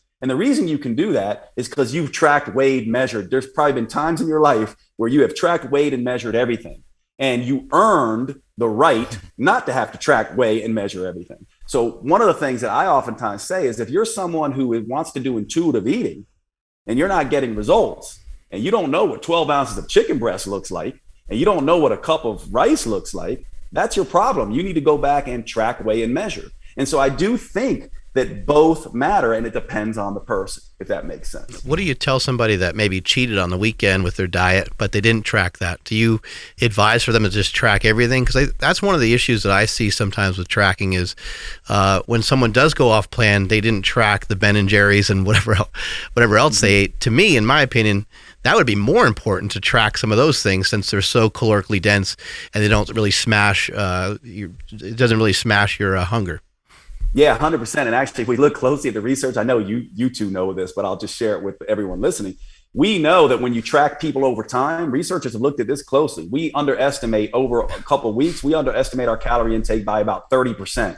And most of it happens in those things that we're not actually tracking. So people go, I track, weigh, and measure everything, except when I don't. And that's the 30% that is keeping them in calorie excess. And so what I oftentimes say is I don't necessarily say to track that because they already know they went over. But I just go, that right there is the issue. And then you have to look because sometimes the tracking during the week and all of that stress of tracking and keeping up with everything leads to them being like, I don't want to mess with this anymore. And I'm just going to let it all go. And that's a whole discussion that you have to have where it's like, sometimes holding on too tight is the whole reason that you blow up later. And so that is I love that you brought that up because I know why you brought that up, because to me, it's not a small thing. In fact, it might be the single biggest thing that is going on with people who are not able to get results. All these people who say, I'm doing everything right and I'm not getting results. Well, I go, if you're doing everything right and you're not getting results, you're not doing everything right, period, end of story. And part of what you're not doing right is that 30% of calories you're not accounting for when you go on your burger, pizza, cheesecake, freebasing binges. As far as binges are concerned, then, what are the ways that you help people to combat that habit? Because some people, when certain stressors hit them, that's the thing that they turn to. When they've had an argument, that's what they turn to in terms of food. So, I noticed that you have Stoic tattoos around your body. Do you teach individuals different ways to interpret things and interpretations of things so that they don't have that stress response all the time? How do you go about that? Yeah, I love that you bring up the whole Stoic thing. And I do think it is apropos here. One of the Stoic key insights is there's 3 locuses of control, right? There's the things you control completely. There's the things you don't control at all. And there's the things you only partially control. And I think when it comes to dieting, you only focus on what you can control. So what I advise them mainly is 2 things. Now, I think we would probably all agree, my guess is the 3 of us would agree on this. If there's one hack, one shortcut that would work for the vast majority of people, it is eat your lean body mass to your full body weight in protein every day, and or take advantage of protein preloads to shut down these hungers and these cravings. So to me, that's where I focus on the control. So I go 2 things with binges. One is always start any meal where you're super hungry with a protein preload. 30 to 40 to 50 grams of protein preload. Not because I'm saying, that they have to have protein to build muscle or anything like that. I just want that satiating potential of protein. And I focus on that one thing that they can control. I also, sticking with that same theme, say eat all your protein and fiber first before you eat any of your starch and fat. That's another thing I help them control. And the final thing I help them to understand is that as soon as they go for palatable foods, for a very high percentage of people, they are going to hijack the appetite centers in the brain and want more palatable foods. And so I oftentimes plan ahead of time. I say, hey, by the way, you're doing this eat less, exercise more thing, and we can't predict when this calorie difference is going to cause you to perhaps binge. And so when you get to the weekends in particular, and I'll even have this conversation, when do you tend to overeat? Some people in the Western world, it's going to be, I tend to eat almost all my calories at night, or I tend to overeat on the weekend.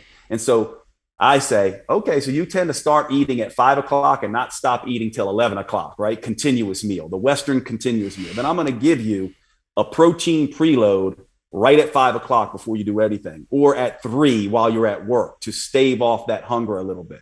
And then I'm going to tell you, I want you to eat your protein and fiber first. And then I'm also going to tell you, be very, very careful with these highly palatable foods, even foods that are low calorie, high palatable foods, because they can begin to trigger you overeating. And I tend to focus on those 3 things because those are things I can get them to control instead of worrying about the things that are kind of out of their control, which is what friend calls and where they end up to eat or any of these other things. So I basically just say, look, wherever you go, like there's a difference. I oftentimes teach people the difference between a choice and a decision, right? People think they're the same thing, but there's one difference. A decision has consideration attached to it. A choice is just the act of choosing. So to me, I go, you just choose chicken and broccoli wherever you go.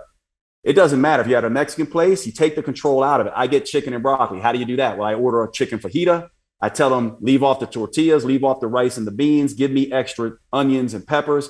I've got a chicken salad, right? If you go to Chipotle, you get chicken and load up all the vegetables. I got a chicken salad. If I go to a burger joint, I basically strip off the buns, add extra tomato, lettuce, onion, all that kind of stuff. I've got now a burger salad. So I basically help people go, I make choices rather than decisions. It doesn't matter if you end up at the Cheesecake Factory or a burger joint or, a Mexican place or anything like that. You make a choice for chicken and broccoli or chicken salad, if that makes sense. I love the preload of the protein. It's kind of like masturbating before going on a hot date or something like that, right?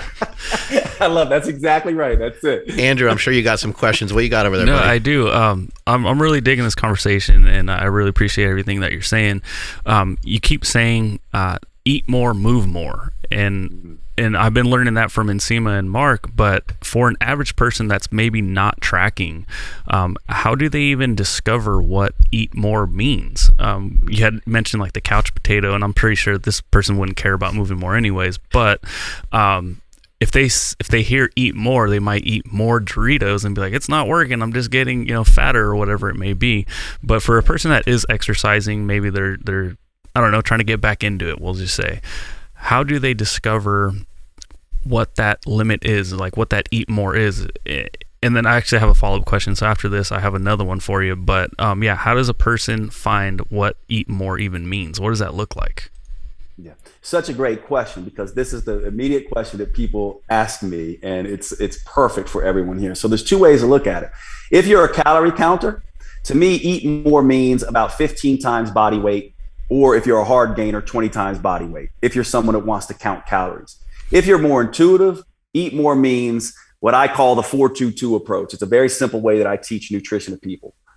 The first number is how many meals you eat. The second number is how many meals you eat without starch or fat. And the third meal is how many meals you eat with starch and fat. So 4-2-2 means 4 meals per day, 2 without starch or fat, 2 with starch or fat. And these are the general ways that I do this. Now, let's all be clear here. Remember, we talked about structured flexibility. There's no magic in this, what I'm telling you right now. It's just an arbitrary place to start, right? So I start there. If you're intuitive, I use this 4-2-2 approach. If you're a calorie counter, I use this 15 times body weight or 20 times body weight. And then The proof is in the pudding. One of the things we never mention in the fitness industry is that there is no way, I don't care what calculator you're using, I don't care if you went to a laboratory to get your basal metabolic rate tested, there is absolutely no way to know when you're in a calorie deficit. The only way to know is if you're losing weight. That's the only way to know. So if you're not losing weight, you're not in a calorie deficit, period, end of story. So then once you have this structure in place, then we go back and look, is my schmeck in check? Am I losing weight? Or if I'm trying to gain muscle, am I gaining muscle? Whatever my goal set is, am I achieving that? And that is how we begin this. And then it begins to tweak. So maybe it's like, well, I'm trying to gain muscle and that 4-2-2 approach isn't working. Well, maybe you need to add a 5-2-3 approach now, right? Or maybe you need to just bump up the volume of these meals and you begin to adjust it from there. Or if you're taking the calorie approach, you adjust the calories up or down from there.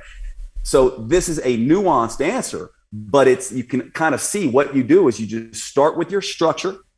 That's my starting structure for eating more. And then you see what the results are. And then you tweak based on those results. Structured flexibility. That's the only way it works. So I have another question that probably has just another nuanced answer, but is there a certain, I guess, qualification for needing to eat more as far as like if I work out, I don't know, 2 times a week, my energy's just consistently low, but this guy's saying I need to eat more. So does that mean on the other 5 days of the week I need to eat more, or should it be specifically for that those days that we're going to exercise? Yeah, that's another beautiful question. So again, I use a structure like this. To me, there's eat less, exercise less, and eat more, exercise more. Now, these are semantics in a sense, right? All we're trying to say is narrow the calorie gap. So if someone's exercising less than 3 times per week, I'm putting them in an eat less, exercise less state, not an eat more, exercise more state, okay? Because they're not exercising that much. They don't need all those extra calories. Now, I'm assuming this is a beginner. We'll get to someone like, us guys here in just a minute. Now, if you're exercising 4 or more days per week, I just go ahead and cut that barometer off and say, I'm going to put them in the eat more, exercise more category. Now, again, there's no magic here. It's kind of made up in my mind. It's just a structural thing, and the proof is in the pudding. The results will tell you if you got it right, and then you adjust.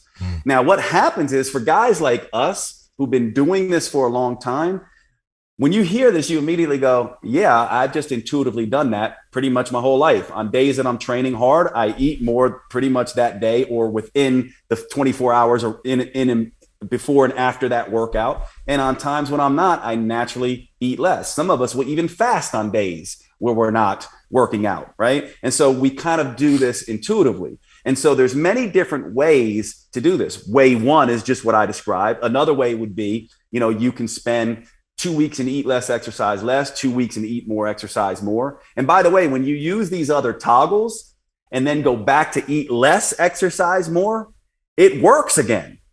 But you can't stay there long because it will stop working again, right? And then you can graduate to probably what I would guess most of us do, where we don't even think about it. On the days that we train, we eat more. And then the days we don't train, we eat a lot less. And so there's a lot of nuance in this. I think we have to be careful about trying to act like we have some, foolproof scientific method that's like, always do it this way. All of this stuff we're talking about is just simply a beginning structure, beginning guidelines, so that we can begin the process of then looking how our body's responding and adjusting in response to that. How do we get people to take the first step when it comes to exercise? The way I look at this from my perspective is the fitness industry does a vast disservice to most overweight people by trying to get them to exercise first. You shouldn't. That should not be the first thing they do. If you have someone who's sitting on the couch all day, they need to just get out walking. We forget that you cannot take a couch potato and turn them into an exerciser. You first need to turn them into a mover and then into an exerciser. So from my perspective, the first move we make is not to get them exercising, but to get them moving. And then once we get them moving, then we can get them exercising. In other words, we need to condition the metabolism for conditioning. It's kind of like, spring training For athletes, you do not take an inflexible metabolism that looks like one of these frail, cold little rubber bands and start doing this to it, right? You first want to get that rubber band thicker. You want to get the metabolism moving. You want to work out the cobwebs. You want to get cortisol. One of the things that's wonderful about walking, by the way, is it's one of the only activities that simultaneously lowers cortisol while sensitizing the body to insulin. It basically makes the metabolism more flexible. We do not want a fast metabolism. This is the stupidest thing in my mind that the fitness industry has done. We want a flexible metabolism. All a fast metabolism does is speed up hunger and cravings. This is why if you put someone in cold water tanks, you'll measure, hey, their metabolism went up by 30%. And guess what else went up by 30%? Calorie intake. That's why you see all these studies where these certain things that you do to the metabolism speed it up and no one loses any weight, because for 75% of people who try to speed up metabolism, it also speeds up hunger. Only about 25% of people respond with these kind of approaches by actually losing weight. So in my mind, and by the way, a lot of people disagree with me on this, but I say, 1, you go from sitting to moving. 2, you go from moving to exercising. And in my experience, this is not my bias, not just because I like to lift weights. It's not my bias. It's literally because I've worked with tens of thousands of people on and offline. And the first move I make is not running. It is resistance training. Now I'm speaking to the choir here, but when I do get someone exercising, I want to get them resistance training first. Now, in my mind, there's nothing wrong with cardio. It's synergistic with weight training. So certainly if you want to add that on, so long as you're doing weight training, you may even get better results. It's just that cardio is a little bit more of a slippery slope. And especially for the women, you women listening here, there's a really interesting study on women that basically took women, and I'll just tell you this real quick because it'll tell you about the dangers of cardio, took women and just basically said, hey, don't do anything with your diet, okay? Leave your diet the same. And then it had 3 groups of women. One group did 30 minutes of treadmill running 5 days per week. The other group did 45 minutes of treadmill running 5 days a week. And the final group did 60 minutes of treadmill running 5 days per week. 25% of those women lost weight, not as much as we would predict. The other 75% did not lose weight. And 25% of the whole group actually gained weight. And the reason they gained weight is because everything that we've been talking about earlier in this interview, right? They gained weight because they overcompensated with food intake enough to not just undo the calorie deficit, but actually to create calorie excess. Now think about that for a minute. That is crazy, right? You're doing 60 minutes of running on a treadmill 5 days per week, and you end up getting fatter. And the whole fitness industry says that can't happen, yet we have research telling it does. And we all can pick out probably someone who does. I can count on probably 2 hands the amount of people I've seen in my career who went from an overweight person who took up cardio only and ended up losing weight. It is very few people who get those results. So I go, if you're a couch potato, start walking. Then we move you to resistance training. And the reason why, by the way, is simply because neither one of those are as detrimental to cravings and hunger, in my opinion. As soon as you start adding cardio, you're narrowing the Goldilocks zone. You can easily tip over. So with exercise, it's enough, but not too much. So what I would say is move as much as possible, exercise only just enough. Make sure you're driving your calorie deficits through diet, not exercise. A lot has been made of cold therapy recently, and you kind of alluded to maybe it's not the best for weight loss, but there seems to be some evidence that it can assist with some fat burning properties to it. But maybe what you're suggesting is maybe not necessarily in the long term. That's exactly what I am suggesting. I think what we are seeing is that if you look at what happens to metabolic rate when someone gets out of a cold pool, you're like, oh, wow.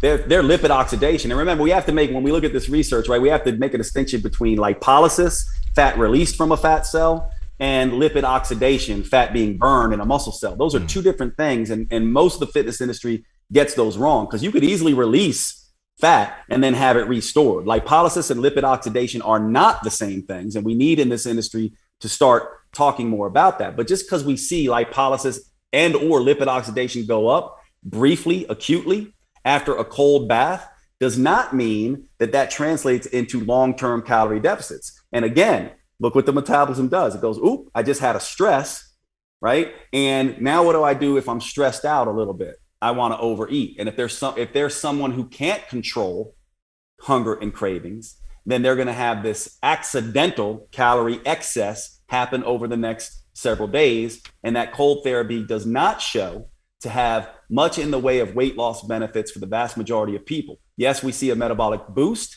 and it does not translate into metabolic weight loss. Just like we were talking about sauna before and how it's like a beneficial stress when done in short terms. How would cold therapy be seen too? Like, how do you look at cold therapy? Because it seems like something like, you know, taking an ice bath or going into a cold plunge, something like that, if structured well, can be a good stress. But how would you use that then so it can be beneficial? Or do you not really have people or suggest people really mess with that much? I actually don't use cold therapy by itself. I use contrast therapy, hot combined with cold. And part of the reason that I do that, sauna, then, you know, cold plunge. This is old traditional European style, you know, contrast hydrotherapy. Mm-hmm. And part of the reason I do it that way is it's exercise for the hypothalamus. Remember, we talked about this idea of the hypothalamus being this sort of antenna out there that's measuring all the stress in the environment. It also is responsible for temperature regulation. So we talk about a metabolism that is rigid and inflexible. Well, if we take the hypothalamus and we say, hey, we're going to expose you to temperature, these temperature changes, it's wrong to think of it as stimulating the metabolism. The reason that it could work is because it's helping the hypothalamus hear the hormonal signals again. The other thing that I like about hot better than cold, this is another thing I think this industry gets wrong. We know for sure, if you actually look at the research, persistent organic pollutants of industry, are endocrine disruptors that disrupt the brain's ability to hear leptin. And so one of the only ways to get rid of this is through sweating. And so the other benefit to hot therapy is to sweat. These persistent organic pollutants come out. So you're getting a 2-for-1 with contrast. And by the way, all these heat shock proteins and cold shock proteins and transcription factors that are generated through hot and cold therapy, there's a lot of overlap there. So you're getting all of that stuff too. I just think we've made a mistake thinking it's about speeding metabolism. I think it's more about making the metabolism more flexible, if that makes sense. When it comes to, we're seeing more and more people nowadays suffering from anxiety, depression. What have you seen? Have you been able to assist people through having better outcomes with anxiety and depression through gaining control over their nutrition and possibly of their fitness? Yes. However, it is very, very difficult. I don't think that is the best way to inroad into anxiety and depression. If we can get them exercising, and by the way, remember I told you cardio is not the best exercise for fat loss. It actually is in research the best exercise for depression. But to me, I think there's something else that we, again, tend to miss, myself included, by the way. So when I say we, I hope everyone hears me saying me too. Like, I am in this industry as well. I've made all of these mistakes. I think when we're talking about mood issues, there is one thing that we don't talk about at all that is the number one stress buffer, the number one mood enhancer, the thing that if someone had this thing, they would live a happy, fulfilled life. And it is purpose. Purpose is the thing that we need to be teaching people. Why are they doing this in the first place? And what we know is that having six-pack abs and looking good is not a strong enough purpose to make this last. In fact, if all you are doing is worried about vanity concerns and you're not achieving those things, then what happens? The anxiety gets worse and the depression gets worse. However, if I say, look, I want to be a great teacher so I can show up here, talk to you all, and have you guys look at me and say, hey, Jade walks the walk. He talks the talk. I can see that he lives, eats, and breathes this. Then I'm in alignment with my purpose. So in other words, what helps me be more fit and actually get into the gym is knowing I'm going to show up here for you guys and that you guys are going to have a conversation with me and I can teach and live my purpose. What we need to do is help other people realize that purpose is the thing that they need. And purpose is not something that you do as a career. Most people's job that they do, that they make money at, simply finances their purpose. Purpose is just simply the humble recognition that I am a unique person. There's never been anyone like me on the planet. There will never be anyone like me again. And same for you guys. And I have unique signature strengths that I can positively bring to the world. I don't need to make money at it, but I can show up and I can decide, because purpose is a choice. I can decide the way I'm going to show up in the world. I can decide that I'm going to be generous and I'm going to be kind, or I'm going to be a teacher, or I'm going to be a positive influence. And to me, then I go, once I get that step one, then I go, how does my fitness and health pursuits help me do that better?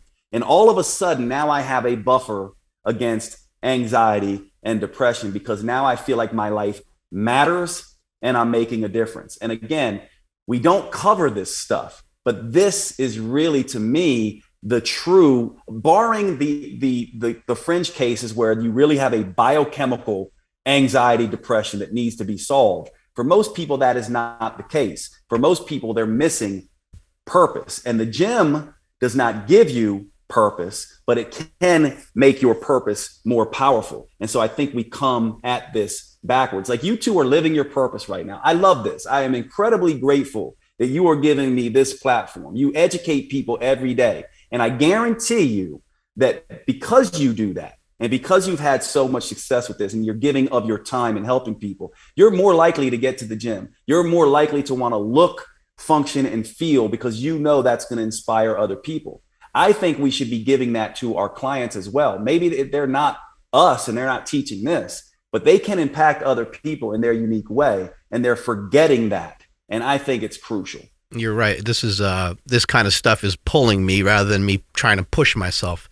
I'm getting kind of pulled along with the energy of running the show and doing other various things.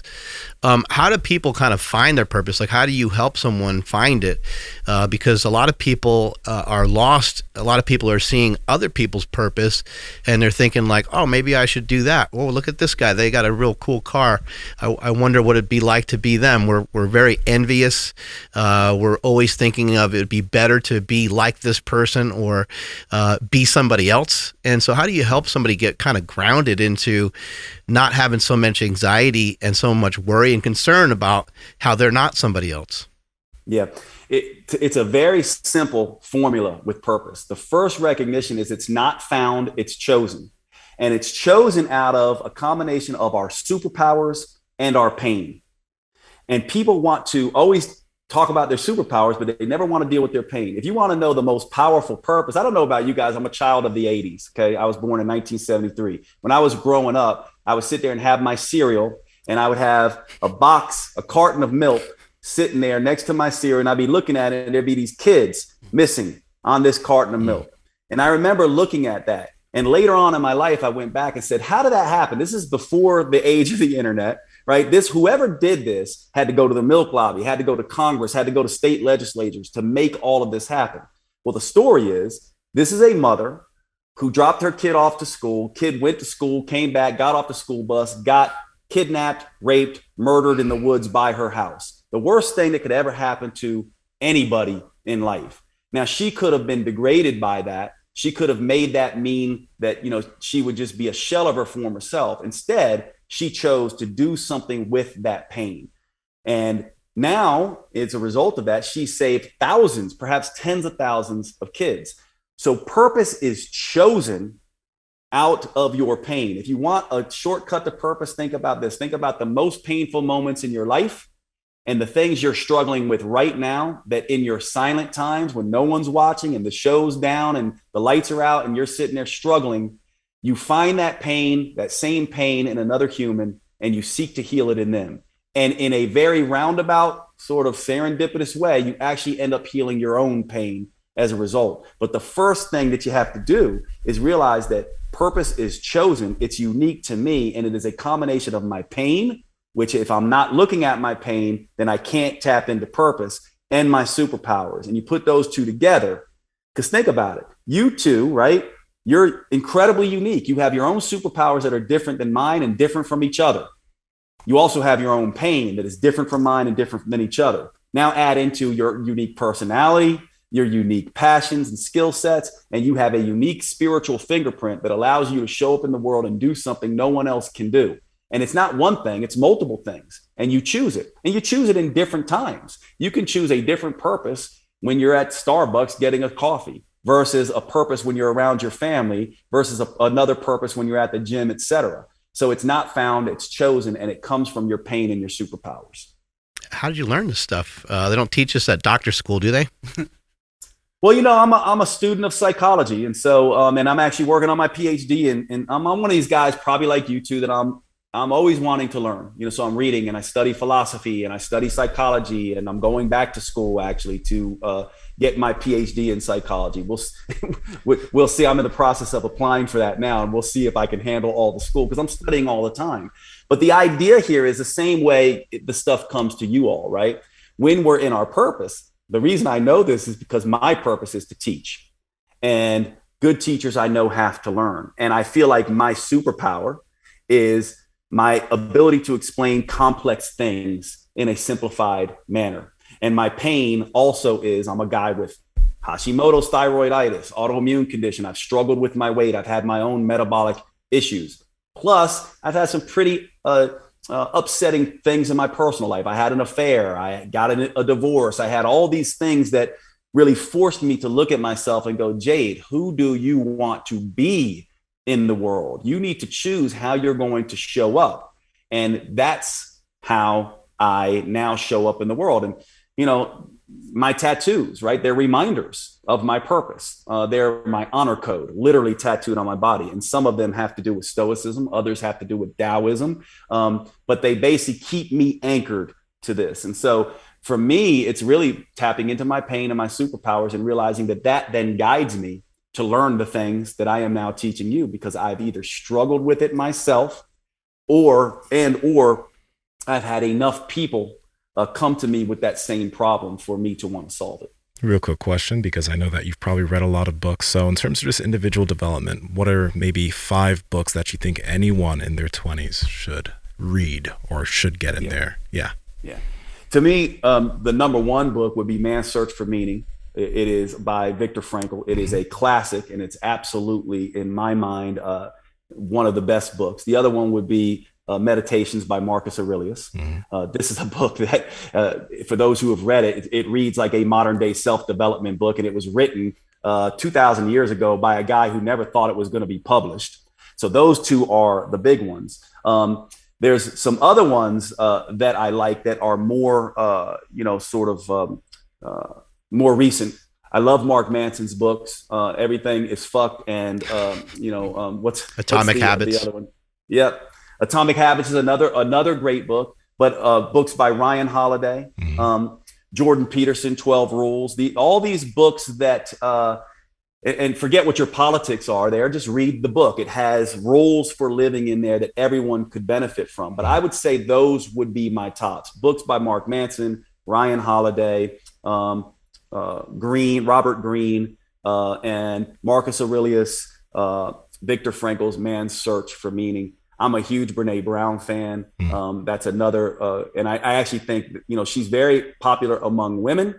I actually think more men need to be reading Brene Brown for sure. But those would be the first ones that come to mind. And I also write in the genre of self-development. So if you're listening to me now and you're like, I really dig Jade's self-development stuff, check out my books, Human 365, Next Level Tribe, and my book, Next Level Human, which is this entire work, comes out in 2022.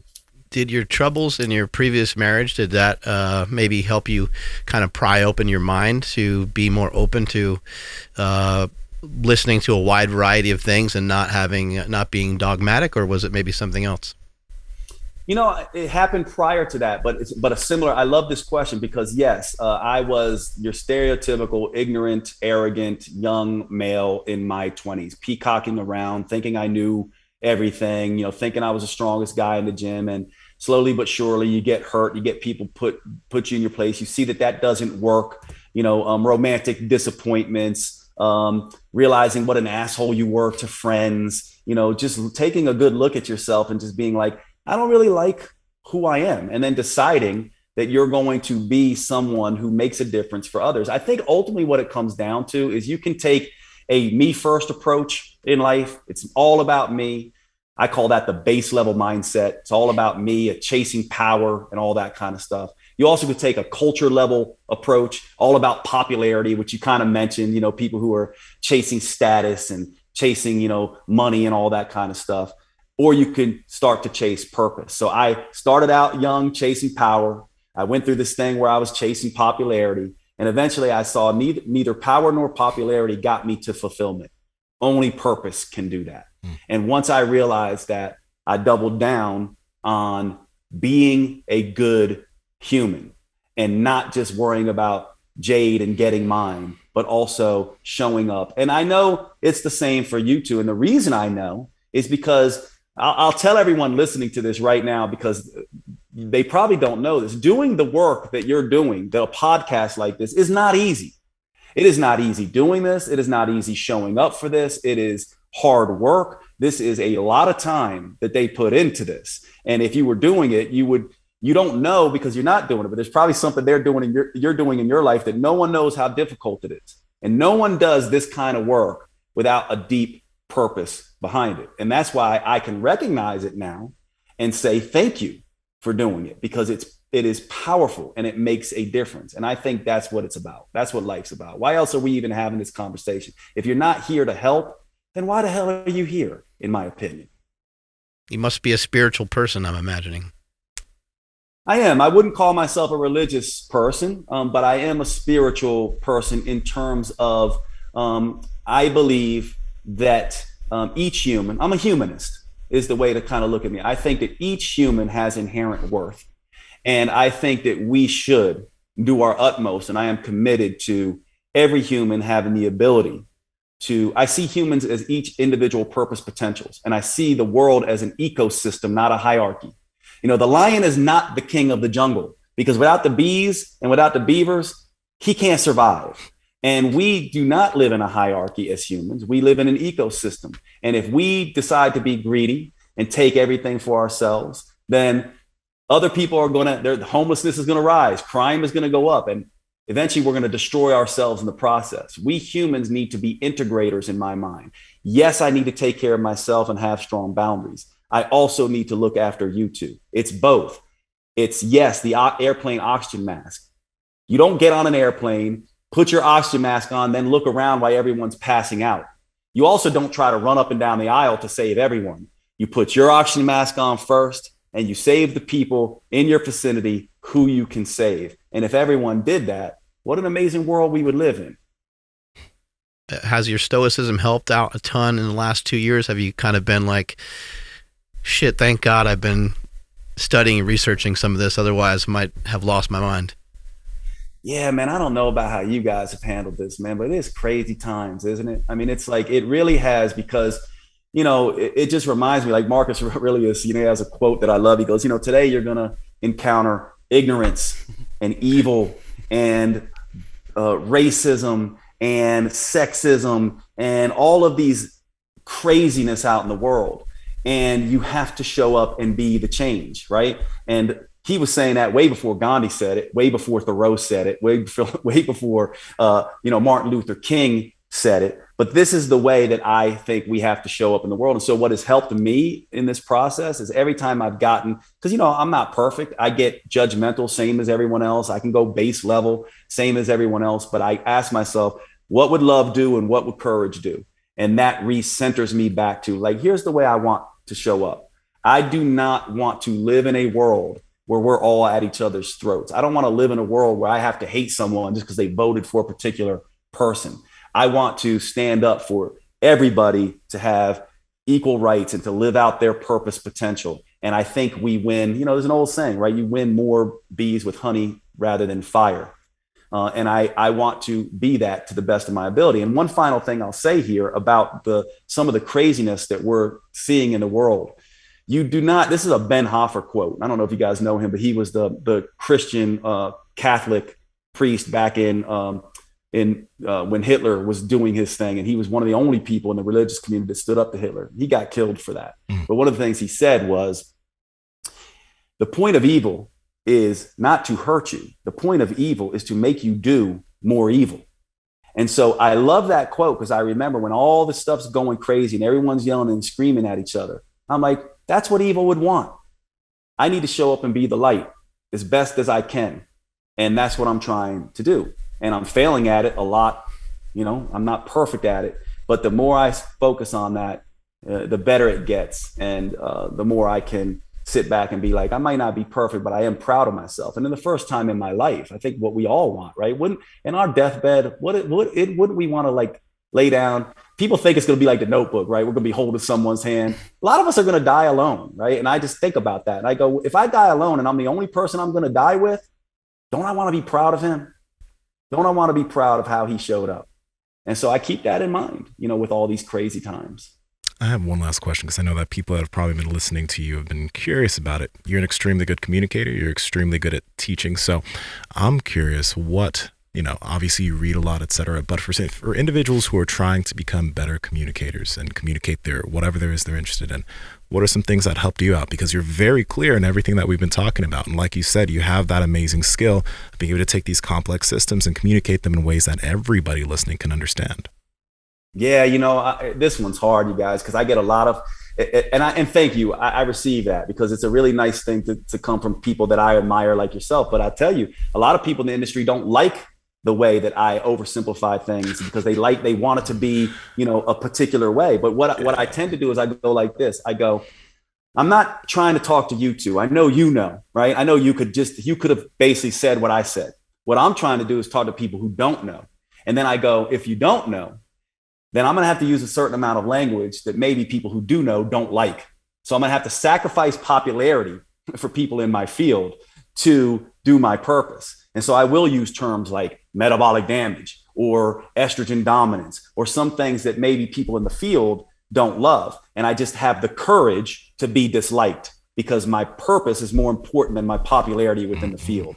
That's the first thing. But the other thing I would say, if you want to be a great communicator, one of the things that I learned for myself that I think has helped me is to understand to speak in story. And one of the most important ways to speak in story without telling a story is to speak in frameworks, acronyms, and metaphors. So I talked about the 4 M's and I talked about these 4 different toggles. And I use terms like EL, and EM. And I use these things because they're metaphors and they're acronyms and they're frameworks that allow me to communicate very complex biochemistry in a way that people can pick up really quickly. So I think the first thing is have the courage to be disliked for sure, because if you're speaking to your peers, you're not going to be able to get your communication across. And then learn to use metaphors, frameworks, stories, all of that kind of stuff. And I think it has helped me.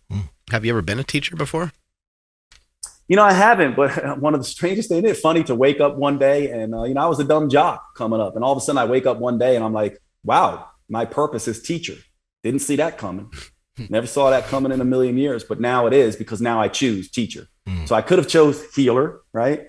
Could have chose teacher, could have chose a couple other things too, but I settled on healer, teacher. Then I chose teacher. And then once I chose teacher, that meant I had to, if I really wanted to do my purpose and live my purpose to the utmost, I had to learn to be a much better teacher. One of the other things I do, by the way, to learn is instead of getting bogged down in the mechanisms of things, I ask myself as many whys as possible, right? Why?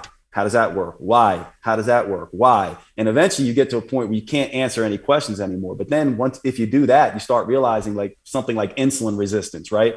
And you go, well, if you ask enough whys, you go, your insulin resistance isn't all one thing. It's in all kinds of different tissues, right? And cortisol makes you insulin resistant. It's not just food. You figure that out along the way. And you start realizing there's 100 other mechanisms that we know about that influence this. So you can't just focus on insulin. And then you realize there's 100 other mechanisms that no one even knows yet that are, impacting this. And you start realizing no wonder the carbohydrate insulin hypothesis didn't solve all the problem, because you can't just chase one mechanism and think you have the right answer. That's the biggest problem in our field. People, they learn one mechanism and they will stick to that mechanism until they die. They'll just die on the sword of the carbohydrate insulin hypothesis because they refuse to evolve their thinking or ask enough whys deep. And I think once you do that, you eventually get to the point where you're like, yes, evidence-based medicine, of course. And yes, this is always art. And yes, I got to keep asking the question. And most importantly, I need to realize I'm not very smart. I don't know what the hell I'm talking about. And therefore, I start with I'm the dumbest person in the room. I'm not the smartest guy here. I need to learn more. And that's how I should try to show up.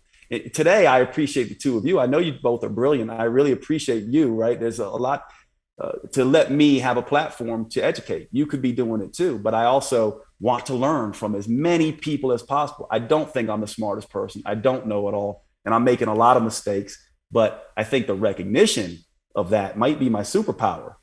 Because then I realize if I think I know everything, I can't learn anymore. So I just assume I'm the dumbest person in the room and keep trying to learn. What can people expect from your book, Lose Weight Here?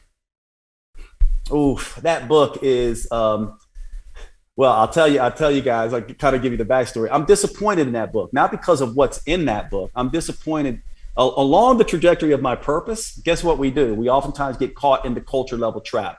That book is a book, from the name to the way it was marketed and everything else, that I wish wasn't that title, wish was not marketed in that particular way, but I'm proud of what's in that book. So when you get that book, while the marketing and everything else is not something I'm proud of, everything that I talked about today, or a lot of the stuff I talked about today, will be in that book. Now in January, I have next level metabolism coming out.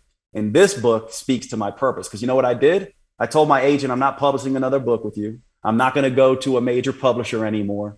This book is going to be my book, and I'm coming out with it by myself. And so Next Level Metabolism is the book that has everything. So if you're sort of listening to my metabolism stuff and you like it, you'll find a lot of that in Lose Weight Here. But be aware that it is one of these, it is a more dieting book. Now, it does talk about do what works for you, but I regret publishing that book in that way. And so you will get a lot of what you got here, but full disclosure, it is not my proudest moment, because I went for popularity instead of purpose.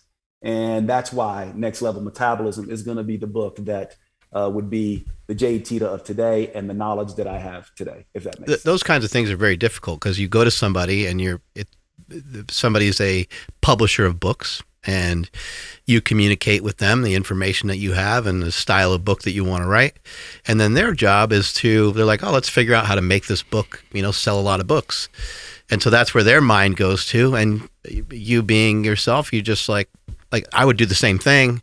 I'd be like, are you sure you think that's in my best interest to go that route? And I would trust them too. So I think those things are very common to happen. And sometimes we tend to compromise we compromise our gut feeling, and the gut feeling and the gut instinct is always right. Somebody has that urge to wake up tomorrow morning and go for a run, but their doctor told them, they need to be more careful or more cautious. Whatever that gut feeling is, man, I think you need to do your best to lean into it. Always want to maybe be a little bit cautious, but I think when that gut feeling hits, you got to really listen to it. Yeah, man, I needed you back then, right? When I was figuring this out. You don't know until you know. And then once you know, you're like, I'm not going to make that mistake again. And I don't want anyone hearing that it was terrible. I did make good money off of it, and I had to go through that process to know what I now know. So I wouldn't discourage anyone from publishing with a major publisher if you have the chance. It's an incredible opportunity. However, don't make the same mistake I made and fight for the right title and fight for the way they market it. I'm Jade. Look at me, man. I'm like you guys. I'm a gym guy. I'm a meathead, right?